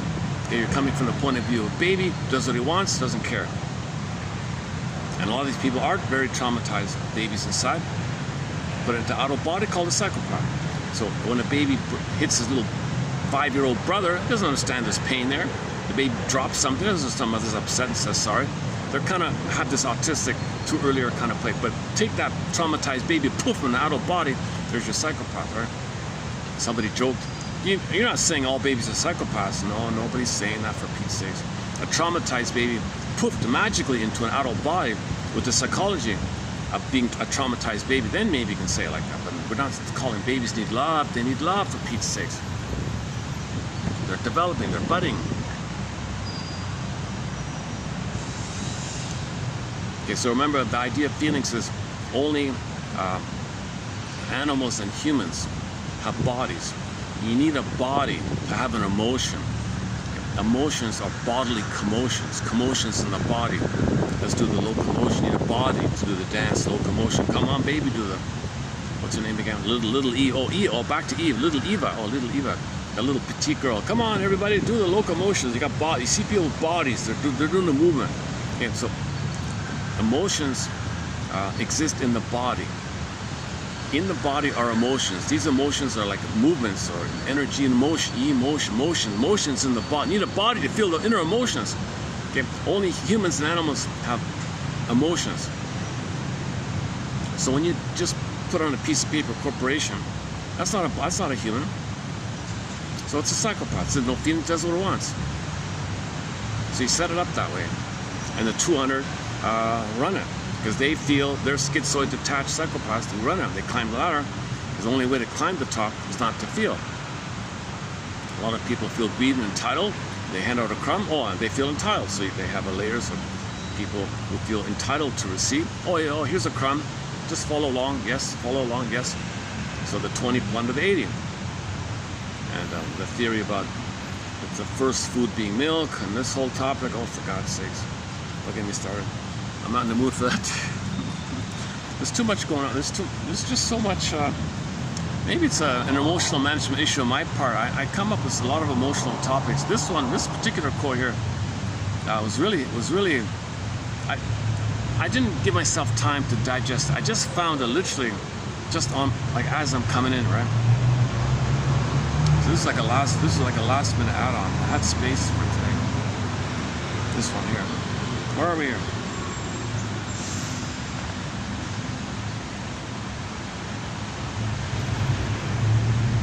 Okay, he doesn't want to show you he's totally bonkers. He says, while it would seem absurd to extend such a hypothesis into the whole vast field of criminology, it may also be that we have here an instructive prototype of the relationship of the criminal to society. What a slippery dude here. He's trying to peddle. This is a famous article on scapegoating. When I search for articles on scapegoating, this is one of the first ones that came up earlier. So he gives himself an out, but slips in that, oh, there's criminals. The field did it. If somebody's a criminal, it's because this primordial cloud energy that animates deep in the collective unconscious, which doesn't exist. And there's a sucking, like a magnet thing, right? And they got a scapegoat magnet. Some people are drawn in, they're going to be scapegoats. So criminals are scapegoat. They do something bad and get rid of them. They skip. So he's the criminal. He doesn't want to talk about himself as a criminal. So he talks about petty criminals. Him murdering, enslaving millions of people, isn't he a criminal? Come on. No, he talks about like petty criminals, like thieves and whatever, other kind of criminals, domestic criminals. So he's distracting. So when I read this, thought, oh my God, what the hell is this? I gotta look up the name. I looked up the name, sure enough, all that makes sense. Okay, he's a shrink, a doctor from the family that plundered the country, that caused all this pain and poverty and misery. It's got resources and all that. Now, in a sidebar here, his closest friend, his number one best buddy, is considered, quote unquote, the father of psychopharmacology. This Lewin or something. Lewin or something. They work together in a lab or something. And the two of them came up with the first prototype for the antidepressant, Prozac or something. Those two guys. So he helped create Prozac. Now this Lewin guy, his close buddy, they're kind of, maybe they're a couple, I don't know. Officially no, but they're very intimate, those two guys. They're together all the time. That Lewin guy, this guy's buddy, he's the main guy to order. He ordered it. This is this quote's buddy, Lewin guy. So the guy who invented Prozac, basically, or the guy who invented whatever it was that was before Prozac, that led to Prozac, that guy, this Lewin guy in the 50s or whatever, that very same guy He's the guy that told the whole DSM industry, psychiatric board, psychiatric, medical, psychiatric, the whole system to declare, he was the head of the committee to declare to remove the LGBT issue from the book. So he's the guy that put the stamp. He said, nope, have your pride praised, nothing wrong with it. Leave it alone. So he kind of, now this whole topic about if somebody wants help, no, it's not, there's no problem. They don't need help. Leave them alone. So, but I want help. No, you don't. It's just your. I don't get in a talk. I'm not a doctor myself. I had this point because this was back in the 60s or whatever it was, and Bergler wrote a thing about the Kinsley report. Those Kinsley guys were promoting the LGBT. He was the guy that did it. And I'm wondering why Bergler's kind of blacklisted. Because he wrote a book, he wrote some material about the psychology of that. And again, we don't cover this topic. It's out of my zone. Let other people deal with it. Okay, there's certain topics that are kind of out of my zone. I only have a BA. I got to know my limits. I only have a BA, so I don't really cover the psychology of LGBT. So we don't have that. Even the criminologic, I don't have that. I'm not a forensic psychiatrist. I'm not a medical doctor with hormones and trauma in the uterus and the hormones and the over-attached fusion. Like that. It's too much. This LGBT topic is out of my zone. Let people, others talk about it. Circumcision trauma, I don't cover that topic. Also, okay, Ronald Goldman has a 6-part video on YouTube. Ronald Goldman, the hidden trauma. So let's other people. So I'm more on safe topics. Actually, this skateboarding topic is kind of edgy, right? Nice, a little bit. Once again, disclaimer. I'm not a doctor. I'm not a therapist. I'm only the compiler. I have a BA. I post 10 quotes. For example, today is what, 1, 2, 3, 4, 5. Today's only 5. Okay. I only posted 5 today. But on average, you post 10 quotes with the hope that 1 out of 10 will be of interest.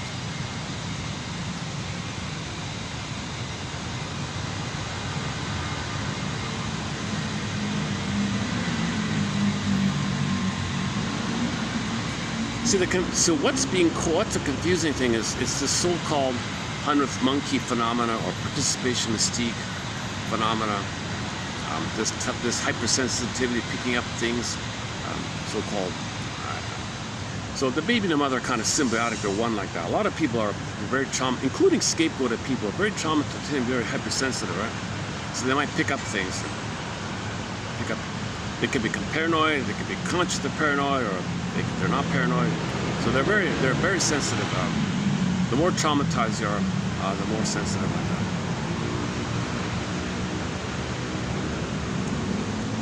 I don't know if people still talk, but I remember when I was young, I visited once in a while the bookstore called the 100th Monkey.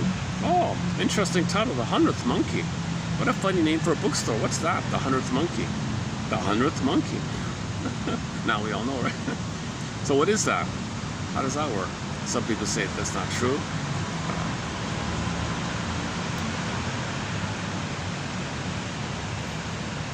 But monkeys are they're all unconscious, right? They're not conscious, so they're all in a mesh, right, with the unconscious, right?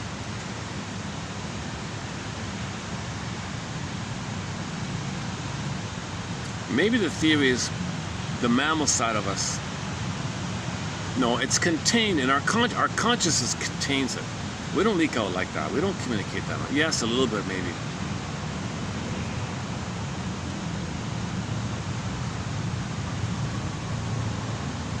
So if the monkey on the north side of the island figures out how to wash his yams in a more efficient way, the nearby monkeys see it and imitate him. Oh, that's a good method. Good job. I like it. How is it that the monkeys on the other side of the island, or even on other islands, pick up the same idea? Now all the monkeys on the different islands and all around the world, all the monkeys are washing the yams in this more efficient way, using water instead of rubbing it off or whatever it was.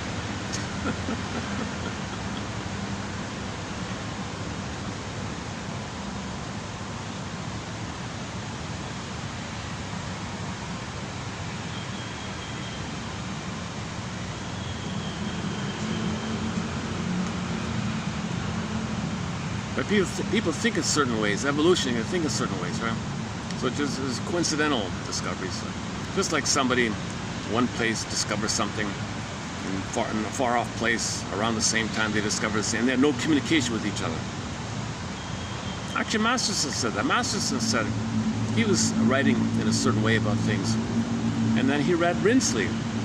He was writing about the same kind of things, and neither of them knew each other until they read each other's stuff. They didn't. They discovered it in very similar like that.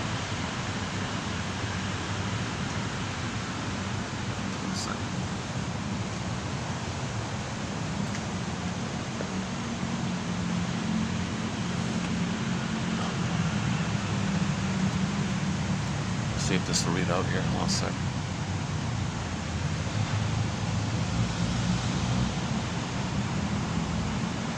The wayward princess was actually the only psychologically healthy member of the royal family.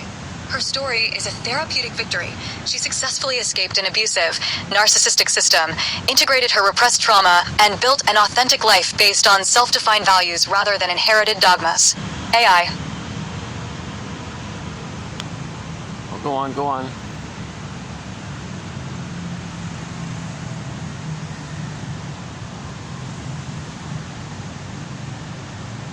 Stop. It always freezes partway through. It doesn't read the whole thing. In contrast to scapegoat psychology, in which the individual eliminates his own unwanted psychic fragments of themselves by projecting it onto the weaker brethren, we now find that the exact opposite is happening. We encounter the phenomenon of vicarious suffering. The individual assumes personal responsibility for part of the burden of the collective by integrating it into his own inner process. E. Newman. To quote from J. Graven, "Man is still a wolf to man, when the law of the world is still the law of the jungle."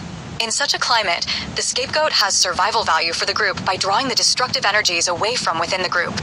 Without the scapegoat, or in a more general sense, without the expiatory rituals, these destructive energies would lead a society at this stage of its development. Criminal behavior can be based on the instinctual apparatus underlying the scapegoat archetype. It will be recalled that this primordial image is to be found in the deepest layers of the human unconscious, the collective as distinct from the personal unconscious. It would, therefore, be expected to manifest itself only when a given situation calls for the appearance of a scapegoat, and it would then appear as collective or group behavior rather than an isolated, individually determined action. While it would seem absurd to extend such a hypothesis into the whole vast field of criminology, it may also be that we have here an instructive prototype of the relationship of the criminal to society. Our Deverturi. Because scapegoating processes can be subtle, many scapegoated adult survivors fail to realize that they have suffered from psycho-emotional abuse growing up. I hypothesize that the scapegoat is in actuality the repository of intergenerational trauma versus the more literal family sins. Remember, the selection of the scapegoated family member is fueled by unconscious processes. It's not like the family holds a meeting and says, "We're going to choose Janie or Johnny to be our family scapegoat so we can project our collective shadow onto them and feel better about ourselves." As the family-identified patient, the scapegoated child acts as a container for the family's unfelt, repressed anxiety and trauma. Other roles common to dysfunctional families are the golden child, who is idealized and can do no wrong, along with the clown, the hero, and the rescuer/caretaker. Armandaville. TQ 3021.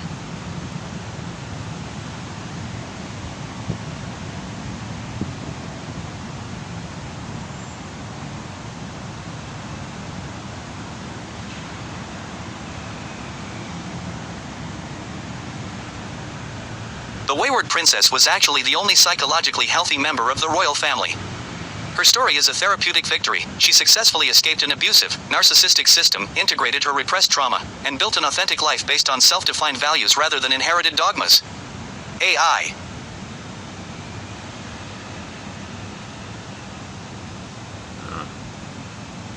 I'm not getting the second one here.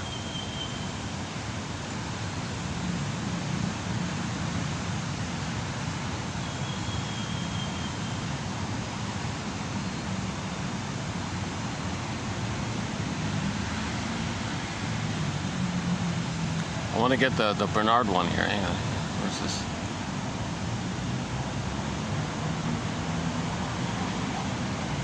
Let's do it like this.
So can you imagine a reporter, interviewing one of the officers of the plunder system? Why are you plundering? Oh, the field, the collective unconscious made me do it. God, it's basically like that. So the simplest phrase is inside out. You want the out to be healthy, you gotta fix the in. The in's got to be whole and healthy, inside out. You want the man in the mirror, you want the Michael Jackson, you want the outer world to be peaceful and harmonious. Well, look for that within, heal yourself within, be healed within. Because if you're not healed within, if you don't have the transcendent function, okay? If you don't have something, i.e. an attitude, if you don't have an attitude within, that's both and. If you don't have a both and attitude, then you've got either or. And when there's either or under stress, click, I'm good, I'm right or wrong. Either or. So the either or is either be eaten, basically. So you gotta get both and. So if you want this, if you want to stop this either or on the outer world, you gotta stop this either or in the inner world. As above, so below. The outer is a reflection of the inner state. So heal the inner state and the outer will reflect it. If the inner state is an attitude of both and, okay, there's your feelings, there's your sense of self, there's your morality. So we all understand each other. One family, human family, earth family, like that.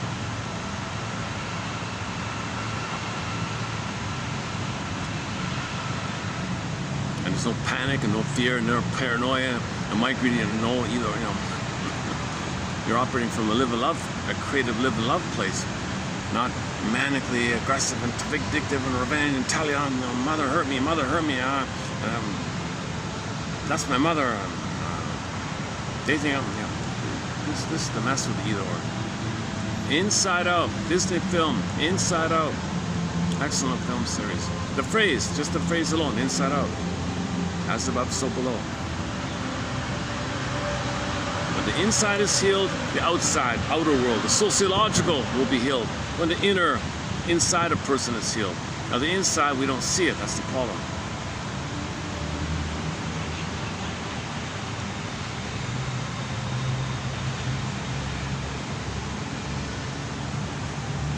So Melanie Klein really contributed a lot with this either or idea.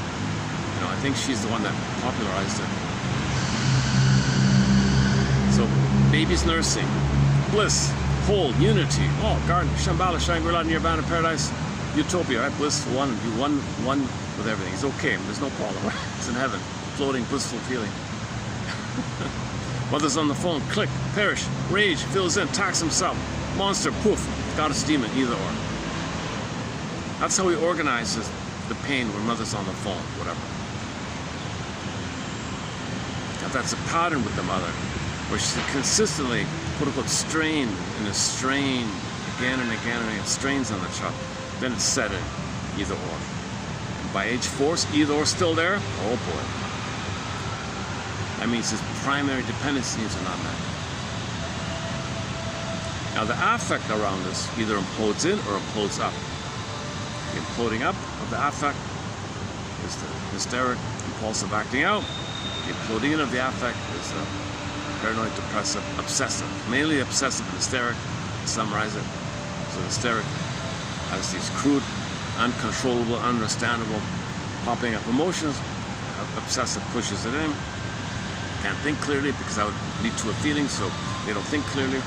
They want to be perfect in minutia. The hysteric seeks attention from others, thinking other people's attention can be the connection missing from the mother. It doesn't work, they do it again and again. The obsessive wants approval, and so it's like a quiet, more quiet kind of way. It doesn't work. So both didn't get, neither got their primary dependency needs met. Still narcissistic, still either or. If they try one way, it doesn't work, then they have this strong negative either or jungle mentality. They feel entitled, and their constant effort is the false self, defensive self. So if you ask an obsessive about the main idea, what's the main idea? What's the spirit of the law? What's the main idea of the story? What's the main message here? No, the detail in the fine print, the special effect and what they showed you was not right. It should have been like that. I'm right. Give me an award. That's all they want. The hysteric, they're expressive and all that, but they don't really know what they feel. They don't even know what they don't even, can't even put it to words really. They're just acting out impulsively or flamboyantly, hysterical, over display. So it's kind of erratic or something. So Joseph Barnett has a good article about the marriage between the hysteric and obsessive, because the obsessive shows some release. He's got too much tension bottling in his emotions. The hysteric pops it up so they feel a release. The hysteric thinks the obsessive is stable, but the hysteric wants tenderness. But the request for TLC by an hysteric to the obsessive, he's extremely enraged about this because he can't do it because he's pulled in. So he withdraws. You're abandoning me, she says. Well, you're too demanding, like my aggressive mother. I just want a little niceness. So the obsessive interprets the call for tenderness from the hysteric as an aggressive demand from the mother, and he backs off. Now him backing off, he feels abandoned. You're abandoning me, or you're too engulfing. So these are opposites like that, huh? But on the surface they're opposites, but it's the same issue. Neither of them got the oneness needs met. Neither of them had a chance to have their authentic self, real self, true self, budding self, merging self, vital self, core self. They don't have it. Now, if the affect pops up, so affect means the communication of your need, not the needs met, affect pleasant, needs unmet, affect unpleasant. So the unpleasant affect popping up means the person will be openly narcissistic to get attention. Affect pops in, they're kind of covertly narcissistic. They want to get attention via the approval idea. That's Barnett's theory. It's not a bad, it's sort of something to conceptualize, right?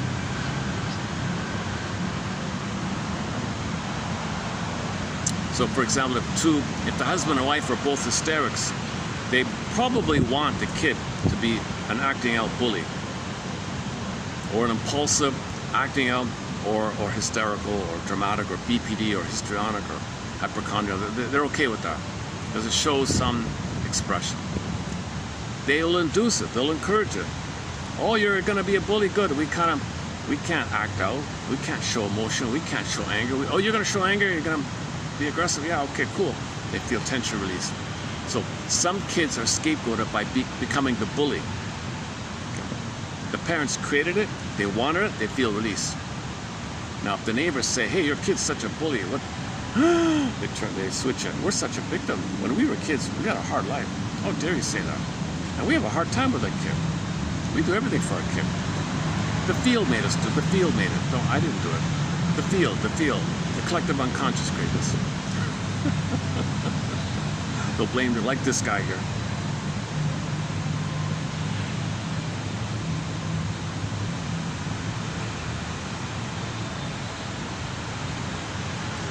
man, oh man.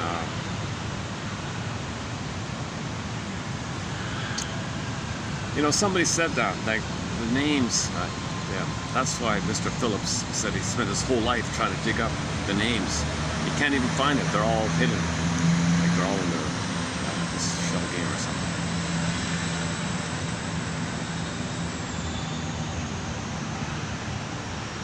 There's a few token open ones. They hide an open like that to distract you. So in a way, you know, among the 20%, some of them are scapegoated in a way amongst themselves to protect the others. So the open ones who are causing all this attention or whatever, they're protecting and drawing the tension away from both sides, right? So the scape. That's why people who plunder planets, they appreciate that the public will direct their anger at the puppet they install for them. So everyone talks about fill in the blank dictator or whatever, but no one talks about who put him there, who's the puppet master there, who's behind it, who funded them, who put him there, who signed him there, who orchestrated, who planned it all, who gave him the script, who put it, like, no one knows even his name, right? We had one quote about that. There was a guy, I won't mention his name, but I looked up his name. No, I kid you not. He dresses up in the motif of the goat. The guy has the little goat beard, the little hair. He actually designs his facial hair and his demeanor. He has like a goatish, like he embraces this thing. And that guy apparently is the behind-the-scenes character, him and two others, that put in many famous names to plunder the planet.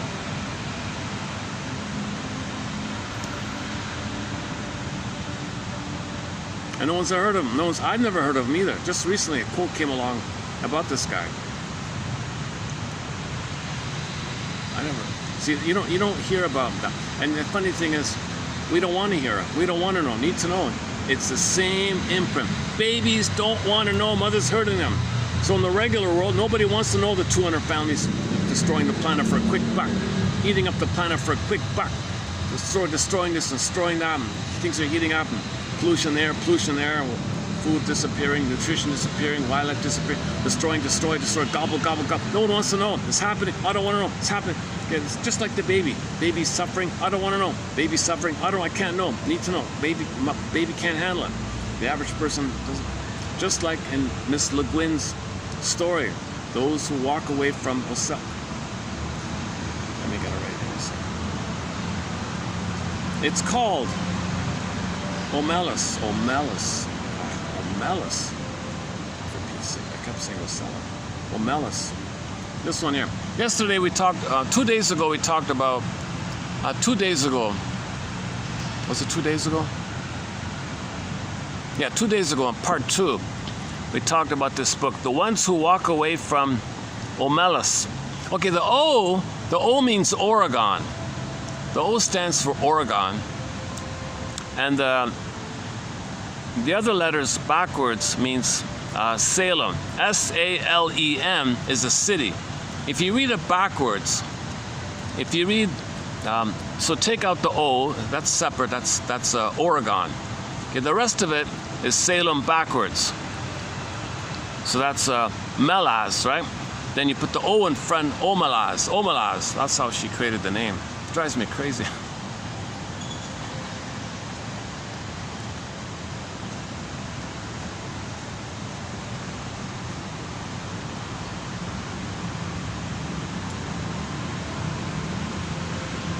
Steve Behrman made a joke. He lives in Oregon. There's a town called Talent or something. There's a town in Oregon called Talent, he said. So when he moved to the city, there's a lot of talent in his city, Asheville. There's a lot of like talented actors and actresses and theater people who live in that town. So there's a lot of talent in the town, right? He's walking on the street in Asheville, and he sees a car passing by called Talent Police. What? Oh, should we play him? He just made a new speech, yeah. Actually, he's in top form. He's in his 80s or 70s, 80s. I don't know what he's. I'm not too sure. We have several quotes by the comedian Steve Behrman. Should we play a part of it? Yeah, so let me take it up here. Actually, I didn't even finish it. Oh yeah, there we go.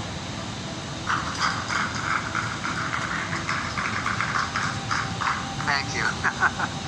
And thank you, Heather. Oh, there you are. Thank you for that great music. And his slogan is we gotta have an uprising, not an uprising. So, we're with us. Now, over the years, I've given so many talks to Sunday morning church groups. People have asked me if I'm an ordained minister. Turns out I was a minister in a past life. I'm preordained. You're going to hear a lot of wordplay. Yeah, this is my kind of a spiritual center, strictly non-dominational. We definitely want that. I've been coming to Ashland for 25 years. We live here now, but when I first came here, I was a little intimidated because Ashland is a town of performers, like at the Shakespeare Festival. I was feeling a little intimidated. Then I'm walking down the street downtown. I see this car go by that says Talent Police.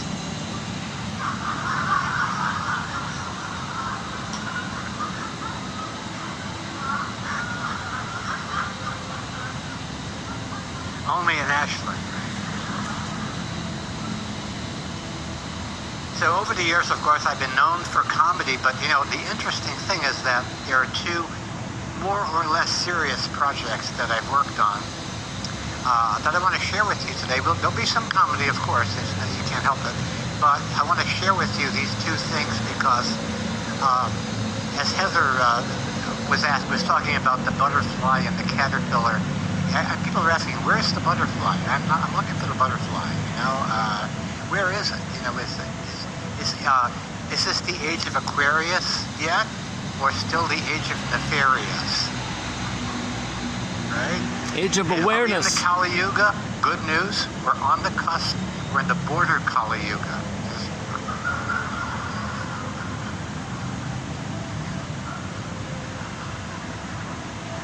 So there are two serious projects I want to talk to you about. First was the book that I wrote with Bruce Lipton, Spontaneous Evolution, Our Positive Future and a Way to Get There from Here. And what's pertinent about that is it talks about the caterpillar to the butterfly. And I don't know how much you know about what happens in the chrysalis while this process is going on. But as the cells of the butterfly begin to break down, there's chaos and confusion and all sorts of disorder. And these new cells called imaginal cells, I don't fucking know. This whole thing with the butterfly. A lot of people use this metaphor, the caterpillar, cocoon, or chrysalis, and then the butterfly.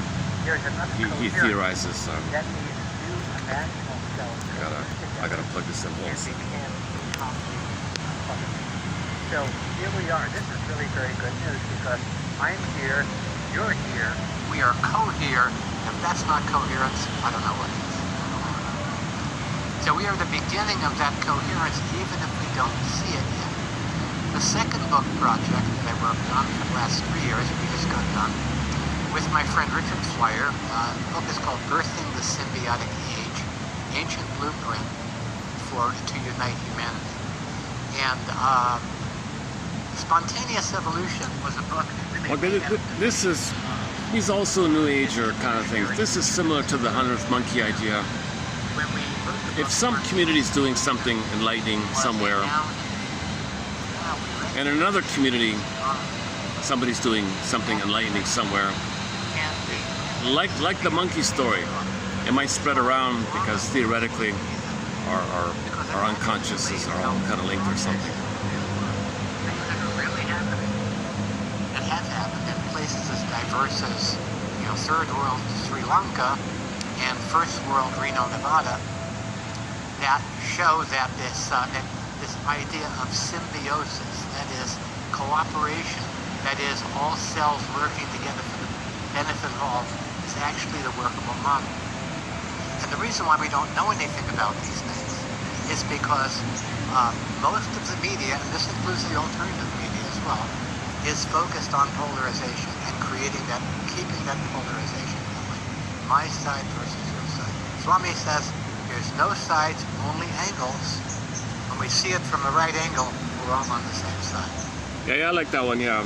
The original, it's an abbreviation. His original is, I say, this idea of sides, I say we throw it over the side.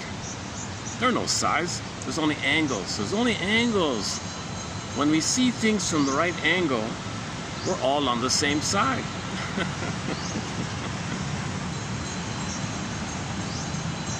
This goes back like 30 or so years. How many people remember Patricia's son? Great spiritual teacher, spiritual psychologist.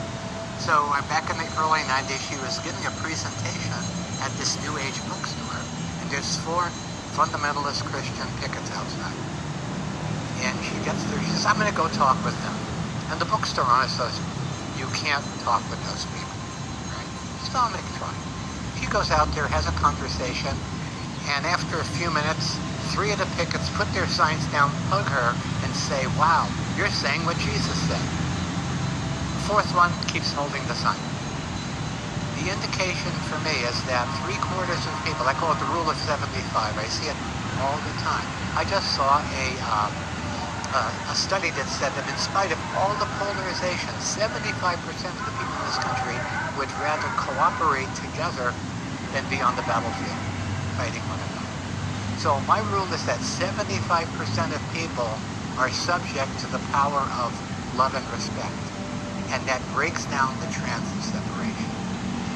So, you know, in these times that are very, very divided. That's a little narcissistic, create your own little numbers rule. I got a new rule, 75%. And the veils are being lifted on all of these things that have been hidden for so long. And we have to, at this point, our work, if we choose it, is to metabolize these toxins with the power of love. You know, when if there's a political figure that you don't like, just remember, behind every soulless heel, there's an unhealed soul. Yeah, that's a good. Behind every soulless heel, there's an unhealed soul. That's a good one. And the follow-up is, and for the heavy-duty light workers, the job is not just to heal souls, but to re-soul heels. oh, how do you re-soul the heel? Oh my God. How do you help a psychopath grow a soul? Oh my God. Swami's got a program for that. It's called From A-Hole to B-Hole.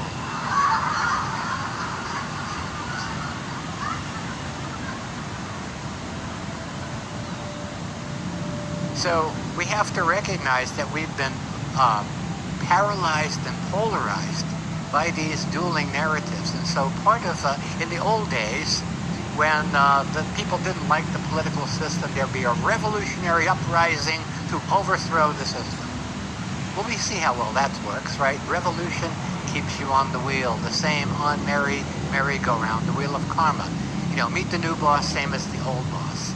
You're on the battlefield fighting one against the other, and that's the wrong field. So in the process of writing this book with Richard Flyer and learning what he learned doing the Conscious Community Network in Reno, Nevada, based on the work of Dr. Arya Ratne in Sri Lanka, Sarvodaya. I'll just leave it there. It goes on. It goes on. He's promoting his new book, I think. It's the same kind of thing. You got the new butterfly is the new way, the upwising, the butterfly image. You know, it's a both and thing. It's something that's both and. So yesterday, the conclusion of yesterday was people who are scapegoated and then become aware they're scapegoated. In a way, their job is to create art and theater and funny things, whatever jokes are, to see if maybe they can facilitate the process whereby scapegoaters, the people who do the scapegoating, if they can somehow realize that they were scapegoated themselves. And as a defense against the pain of it, they made the Faustian deal and became the scapegoater. So when there's so much pain, the baby makes the deal. He crosses over, it becomes a scapegoater. That's a defense against knowing that you're a scapegoater if you're too busy being the active scapegoater. So the victims, the scapegoater ones, if they're conscious of it, so they gotta look for understanding, deeper knowledge, what's going on here, and maybe that helps bridges. The quote unquote, they're the spokespeople or something, the spokespeople, and hopefully, I guess the idea is that the bridge is that the scapegoaters will become conscious that they were scapegoated, and then we're all the age of Aquarius, age of awareness, sorry, age of awareness. So we're moving towards the age of, so the process is the uprising, age of uprising, age of awareness. He jokingly says, are we still in the age of the nefarious, not Aquarius? What else was there? I didn't even hear the whole thing. Hang on a second. Just saw part of it. And so I call it the great upwising, because instead of rising up to overthrow, we're wising up to overgrow. We're wising up to the wisdom. Yeah, well, that's good. Yeah, wising up to overgrow. That's yesterday's message. You want to overgrow, outgrow, like mature, grow up. Right? You don't rebel against something. You just become more mature. Instead of the worm, you're a butterfly, beautiful butterfly. You're just mature. You don't fight against being old way. You just evolve to the new way, right? Natural development. What Richard calls the ancient blueprint, that is a universal wisdom that infuses every religion. You know, whenever we sing Imagine, I keep thinking, there's one phrase I want to change. Instead of "and no religion too," I want it to be "and all religion true."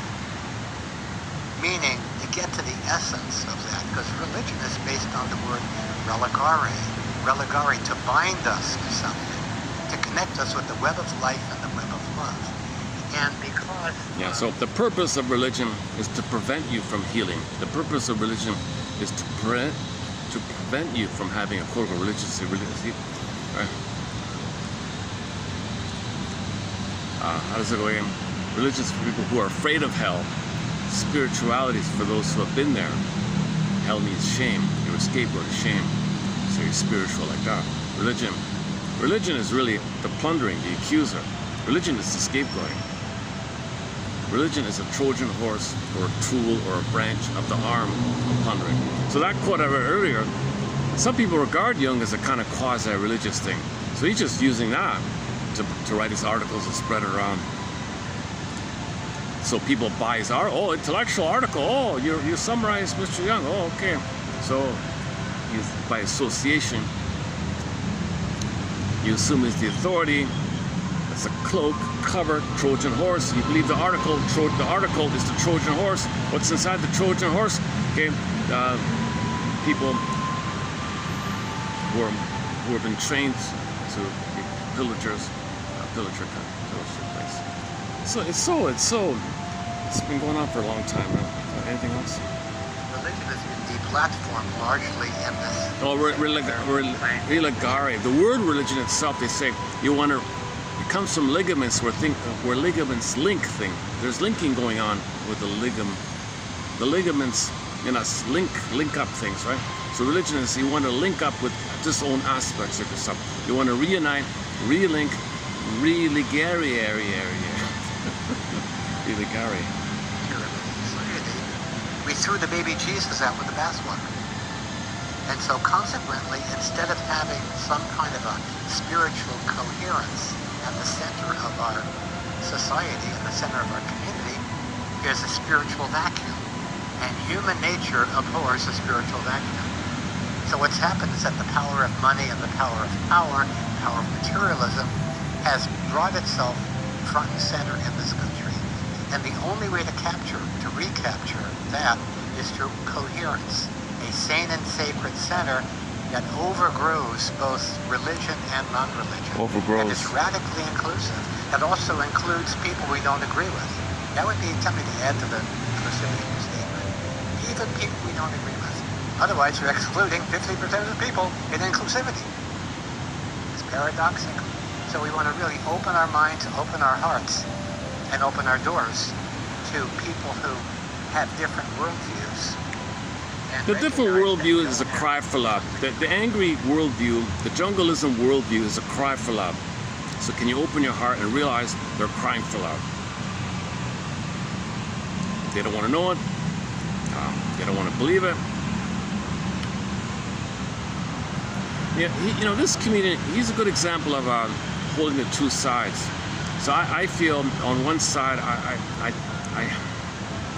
don't go for a lot of these new age things that he's going with, but he has some practical, fun, witty little puns that are maybe a little helpful like that. I like the sides idea, right? This idea of sides, my side, your side, like either or. This idea of side. Throw it over the side. Throw it over the side. There are only angles. There are only like diamond, facet, diamond. Only angles. There are only angles. When we see things from the right angle is both and. When we see things from the right angle, an inclusive both and angle, every love or cry for love, then we're all on the same side.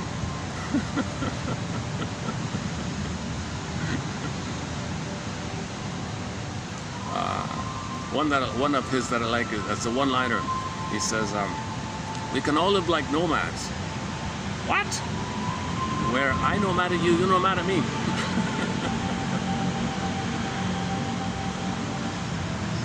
So I've created something called the Great Upwising. It's a 4-step program, guaranteed to work 3 times faster than 12-step. Do the math, do the aftermath, right? Wake up, wise up, grow up, and show up. Okay. Now this is not like a commandment. These are strong suggestions, right? So wake up to the illusion of separation. Wake up to how we've been divided politically. My background is political science, by the way. Although I never got far enough in the field to actually dissect a politician. I never quite got there. He always tells that joke. He says in university he studied politics, but he never got to the point of dissecting a politician. Somebody said, "Well, that's good. Yeah, you're right. I'm glad I never got him." Because there'd be no heart, no guts, no mind. The soulless. Scientist, I know that one of the ways of ruling populations is divide and rule, divide and conquer. So as long as we say divided into these 2 tribes, we will not be able to hold our system accountable. So today there are people who are out there, Okay, so you go, yeah, okay. So typical either or, right? So either or, when you feel stress, you revert to either or in the mind. You pick one, say I'm good. The bad one, okay, you project and say they're no good. I'm right, you're wrong. This stems from how the baby cannot understand that his mother is loving and frustrating. Click, click, goddess demon. It's exaggerated. When that's triggered under stress in regular life, you feel stress, click. How do you deal with stress? Either or, click, click, goddess demon. Okay, pick one and project the other. Because they're always separate, right? See, the idea that they're always separate is that the baby doesn't want to, quote, contaminate the need for a blissful goddess mother with his anger. It would contaminate him. Then he'd have no goddess mother. He needs a blissful, happy mother. So he doesn't want to ever believe the mother's hurting him. So he keeps it separate. So when people have either or, people on that side of the river are all good, and people on that side of the river are all bad, click, click, and you don't contaminate him.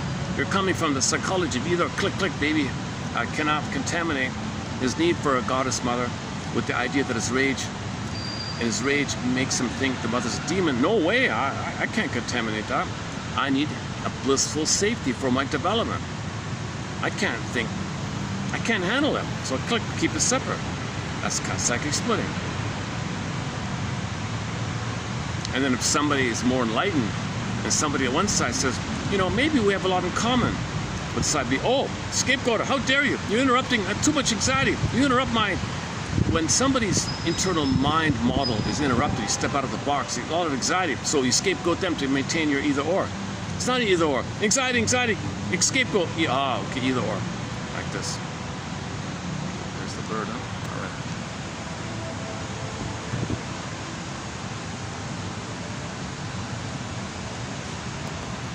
Oh, it's cool. It's cooled up a bit. I feel like it's slightly cooled up a bit.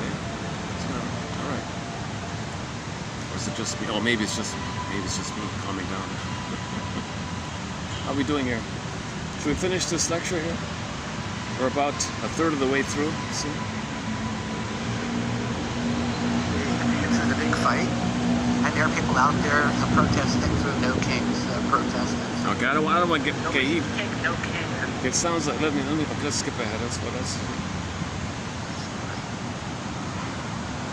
You know, and being an anti-New Ager, this guy, he says, next time the Swami is performing, please tell me I want to come to the show. And he hugged us. So, anything. Oh, he tells the story. He met some fanatic extremists who sold him a car, and they had a conversation. The guy broke down crying because no one in his life ever heard his story. So he never had a carried witness. So he told the story where he was an accidental therapist to one guy at the car sales place, and while they were waiting for the car to arrive, he listened to that man's story, and for like an hour straight or something, he was telling a story, and no one ever listened to him his entire life. No one ever just listened to the guy. He broke down in great tears. He said, "Okay, I never had an experience of somebody caring about me.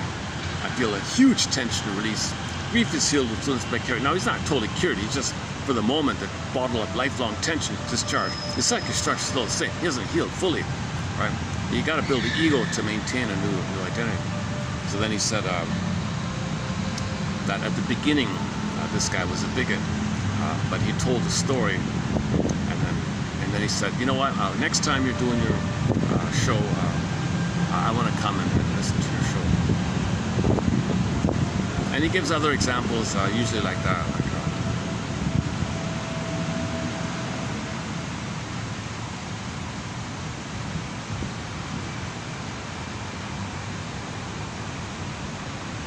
So how does somebody have patience to hear another person's story, right? So A, you don't want to be,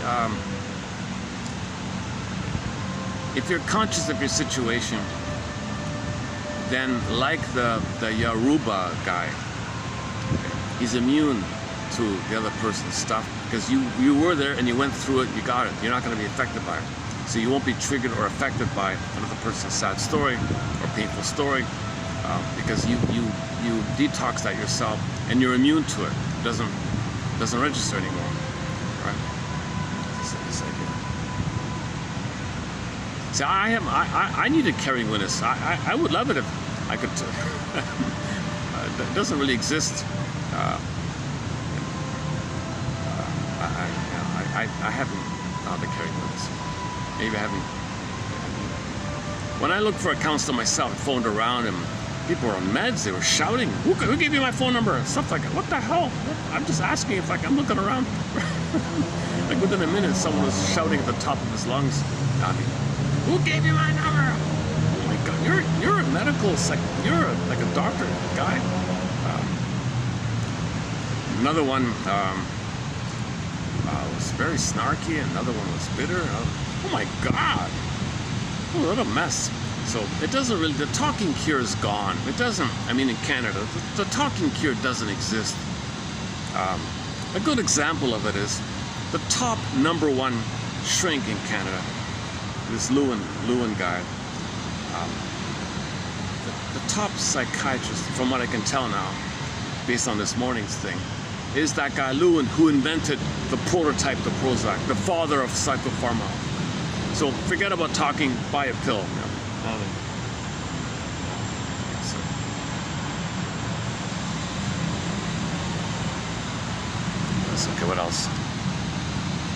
It situation of dehumanization, when you wise up to the higher power of loving coherence, you create a circle. You create a circle that people can't escape from. Two stories come to mind. In Spontaneous Evolution, we wrote about the story about this a rabbi who is being threatened by this neo-Nazi. And the long story short I kind of want to hear all these kind of stories. he ends up adopting this neo-Nazi. Yeah, there's some of these kind of. Only power of coherence that we have. Another thing about, he's a little neurotic himself. I heard his lecture, I listened to his earlier lecture when he was younger, and he told two jokes about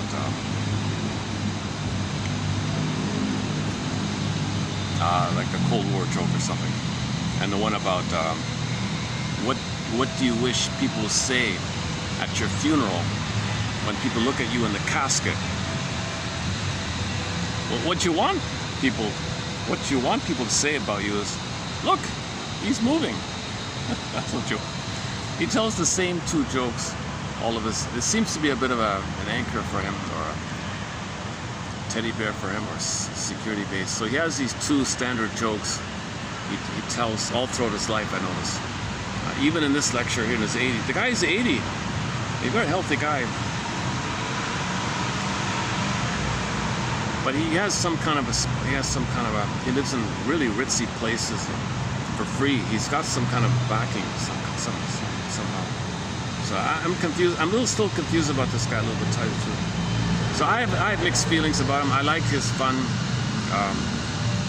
The fact that he is telling jokes about self-help and the New Agers a little bit, but he has a lot of vague, lofty, oh my God, humanity is in a cocoon. We're in a cocoon, a chrysalis, and cells going on. Don't worry, it looks a little chaotic, but something new and better will come. Okay, I don't like that because it scares me. Because just this morning, an officer of the plunder system reported. I won't get into the details, but one spokesperson for the pillage and the plunder system said that normally when they plunder a country, they have their various ways, right? Now he said, with AI and everything being digitized, they'll be able to pillage and plunder a country more efficiently or more quickly using the AI digital things. And he's saying that the pillaging will take this new form. So what's that? That's not something better. It's the worst getting worse. It's the nefarious becoming more nefarious. So that's why I don't like this this huge lofty fantasy that humanity's in a chrysalis and we're all gonna be our real selves, our beautiful true selves, like that. Let's just stick with something practical. Reuben Fine. Forget about the age of anxiety and narcissism. Keep the reality. There's a lot of material now whereby we can declare ourselves. We can just simply consciously declare ourselves to be in the age of self-awareness. The word of the year by the Merriam-Webster Dictionary Company for 2022 is gaslighting. That's a sign of awareness that the word of the year is gaslighting. Denying the child's reality. Mother, I'm in pain. No, you're not. Yes, I am. No, you're not. I'm not. Oh, denies the reality. Gaslight. Many mothers gaslight their children. So that's part of our healing. Okay, let's see what there. Oh.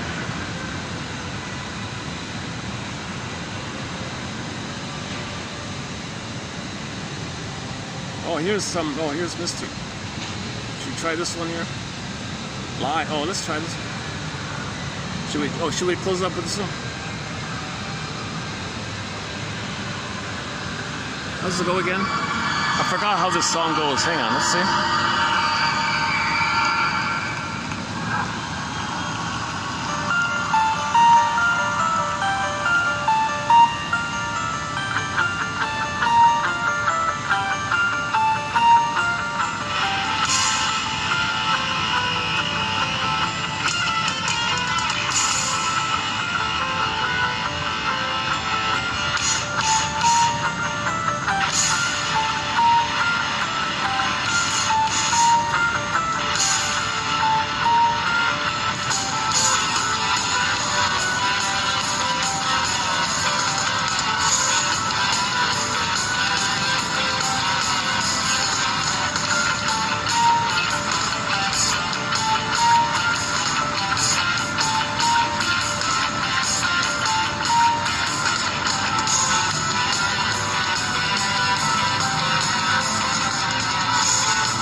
Okay, maybe not one of their top songs, but Shadow of a Lake, yeah, okay. 8 albums, these guys have 8 albums. Great band out of Quebec. Okay, this is a weaker song, this one here. But check out The Inner Journey Part 1. That's a great song from their second album called Theater of the Mind. Behind the Mirror from their last album, opening track to Redemption. That's a great song. How Do You Feel? A fun love song. How do you feel? How do you feel?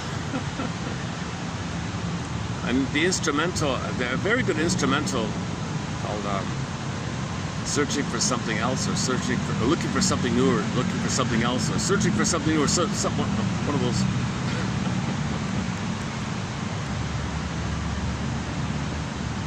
One called Submerged, about the birth trauma.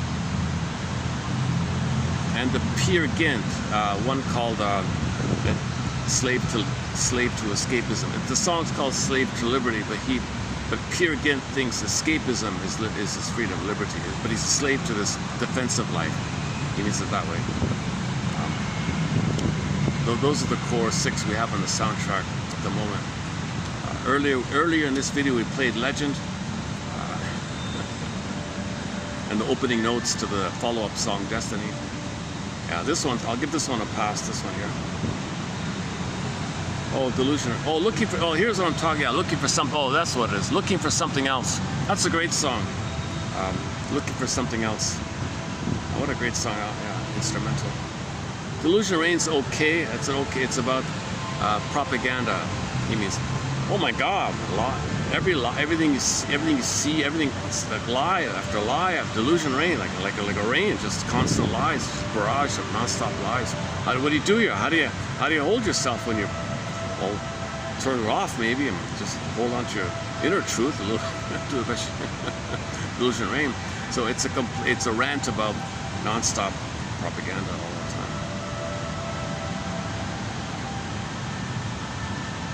So once again, the trick with propaganda is, okay, bing, bing, bing, bing, bing, bing, bing, Pavlovian dog. All you gotta do is, if you identify a place you want to pillage and plunder, just say, oh, over there. The people there, they're a threat. Oh, okay, fine. Because in your mind is a threat. If the accusing guy barraging at you, it could be a monster, a guy with the horns, squid, attacker, but it's your anger at your mother wanting love rebounds in and poof, monsters of the id. So that's your threat to yourself. The threat's with them. You are your own worst threat, right? Like the threat's with them. But the threat is your anger perverted to yourself instead of to the mother. You're supposed to express your anger at the mother, but when you're a child, she said, you can't be angry at me. Who do you think you are? So it turns to yourself. Monsters of the id. So, okay, either or now, right? So, to have some tension release, that this threat in your mind is barraging at you, you need to believe someone out there is a threat, to disperse, to distract, to externalize, to see that what's within, project out, oh, there's the threat. It diverts the tension, it diverts the stress to the out. So all people do is say, over there, they're a threat. Okay, bing, bing, oh, what a relief, thank you. People want these threats. We're making it up all the time as tension release. So why is there so much tension? Why do people feel so much tension? Once again, the moment you remove the baby from the mother, put them on a scale, separate the umbilical cord, separate the placenta, okay, that'll do it. So we got to go back to natural birthing. Go back to natural birthing. At least researcher, right? What else is here? Oh. Delusion. Oh, Delusion. Oh, here's the song I was just talking about. Delusion Reign. Should we play a bit of it? Is there going to be an ad here? Banana with garlic. Hang on. Wait for the ad to pass. Okay, let's play a bit of Delusion Reign. Or what else can we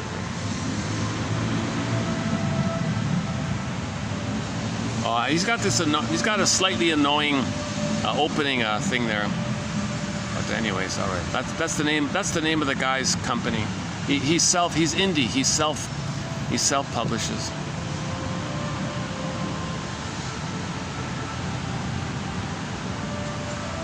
The guy with the beard, that guy, yeah, that guy, he's the leader of it, Michel Saint-Péray.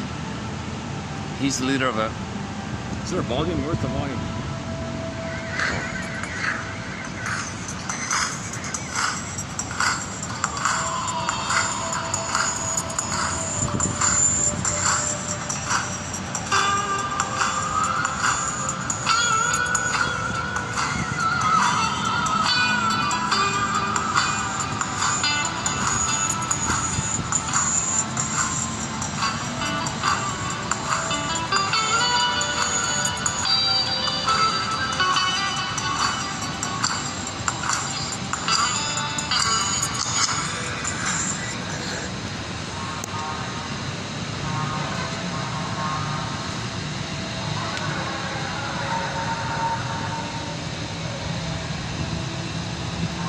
Okay, let's wrap it up here for today. Thanks very much.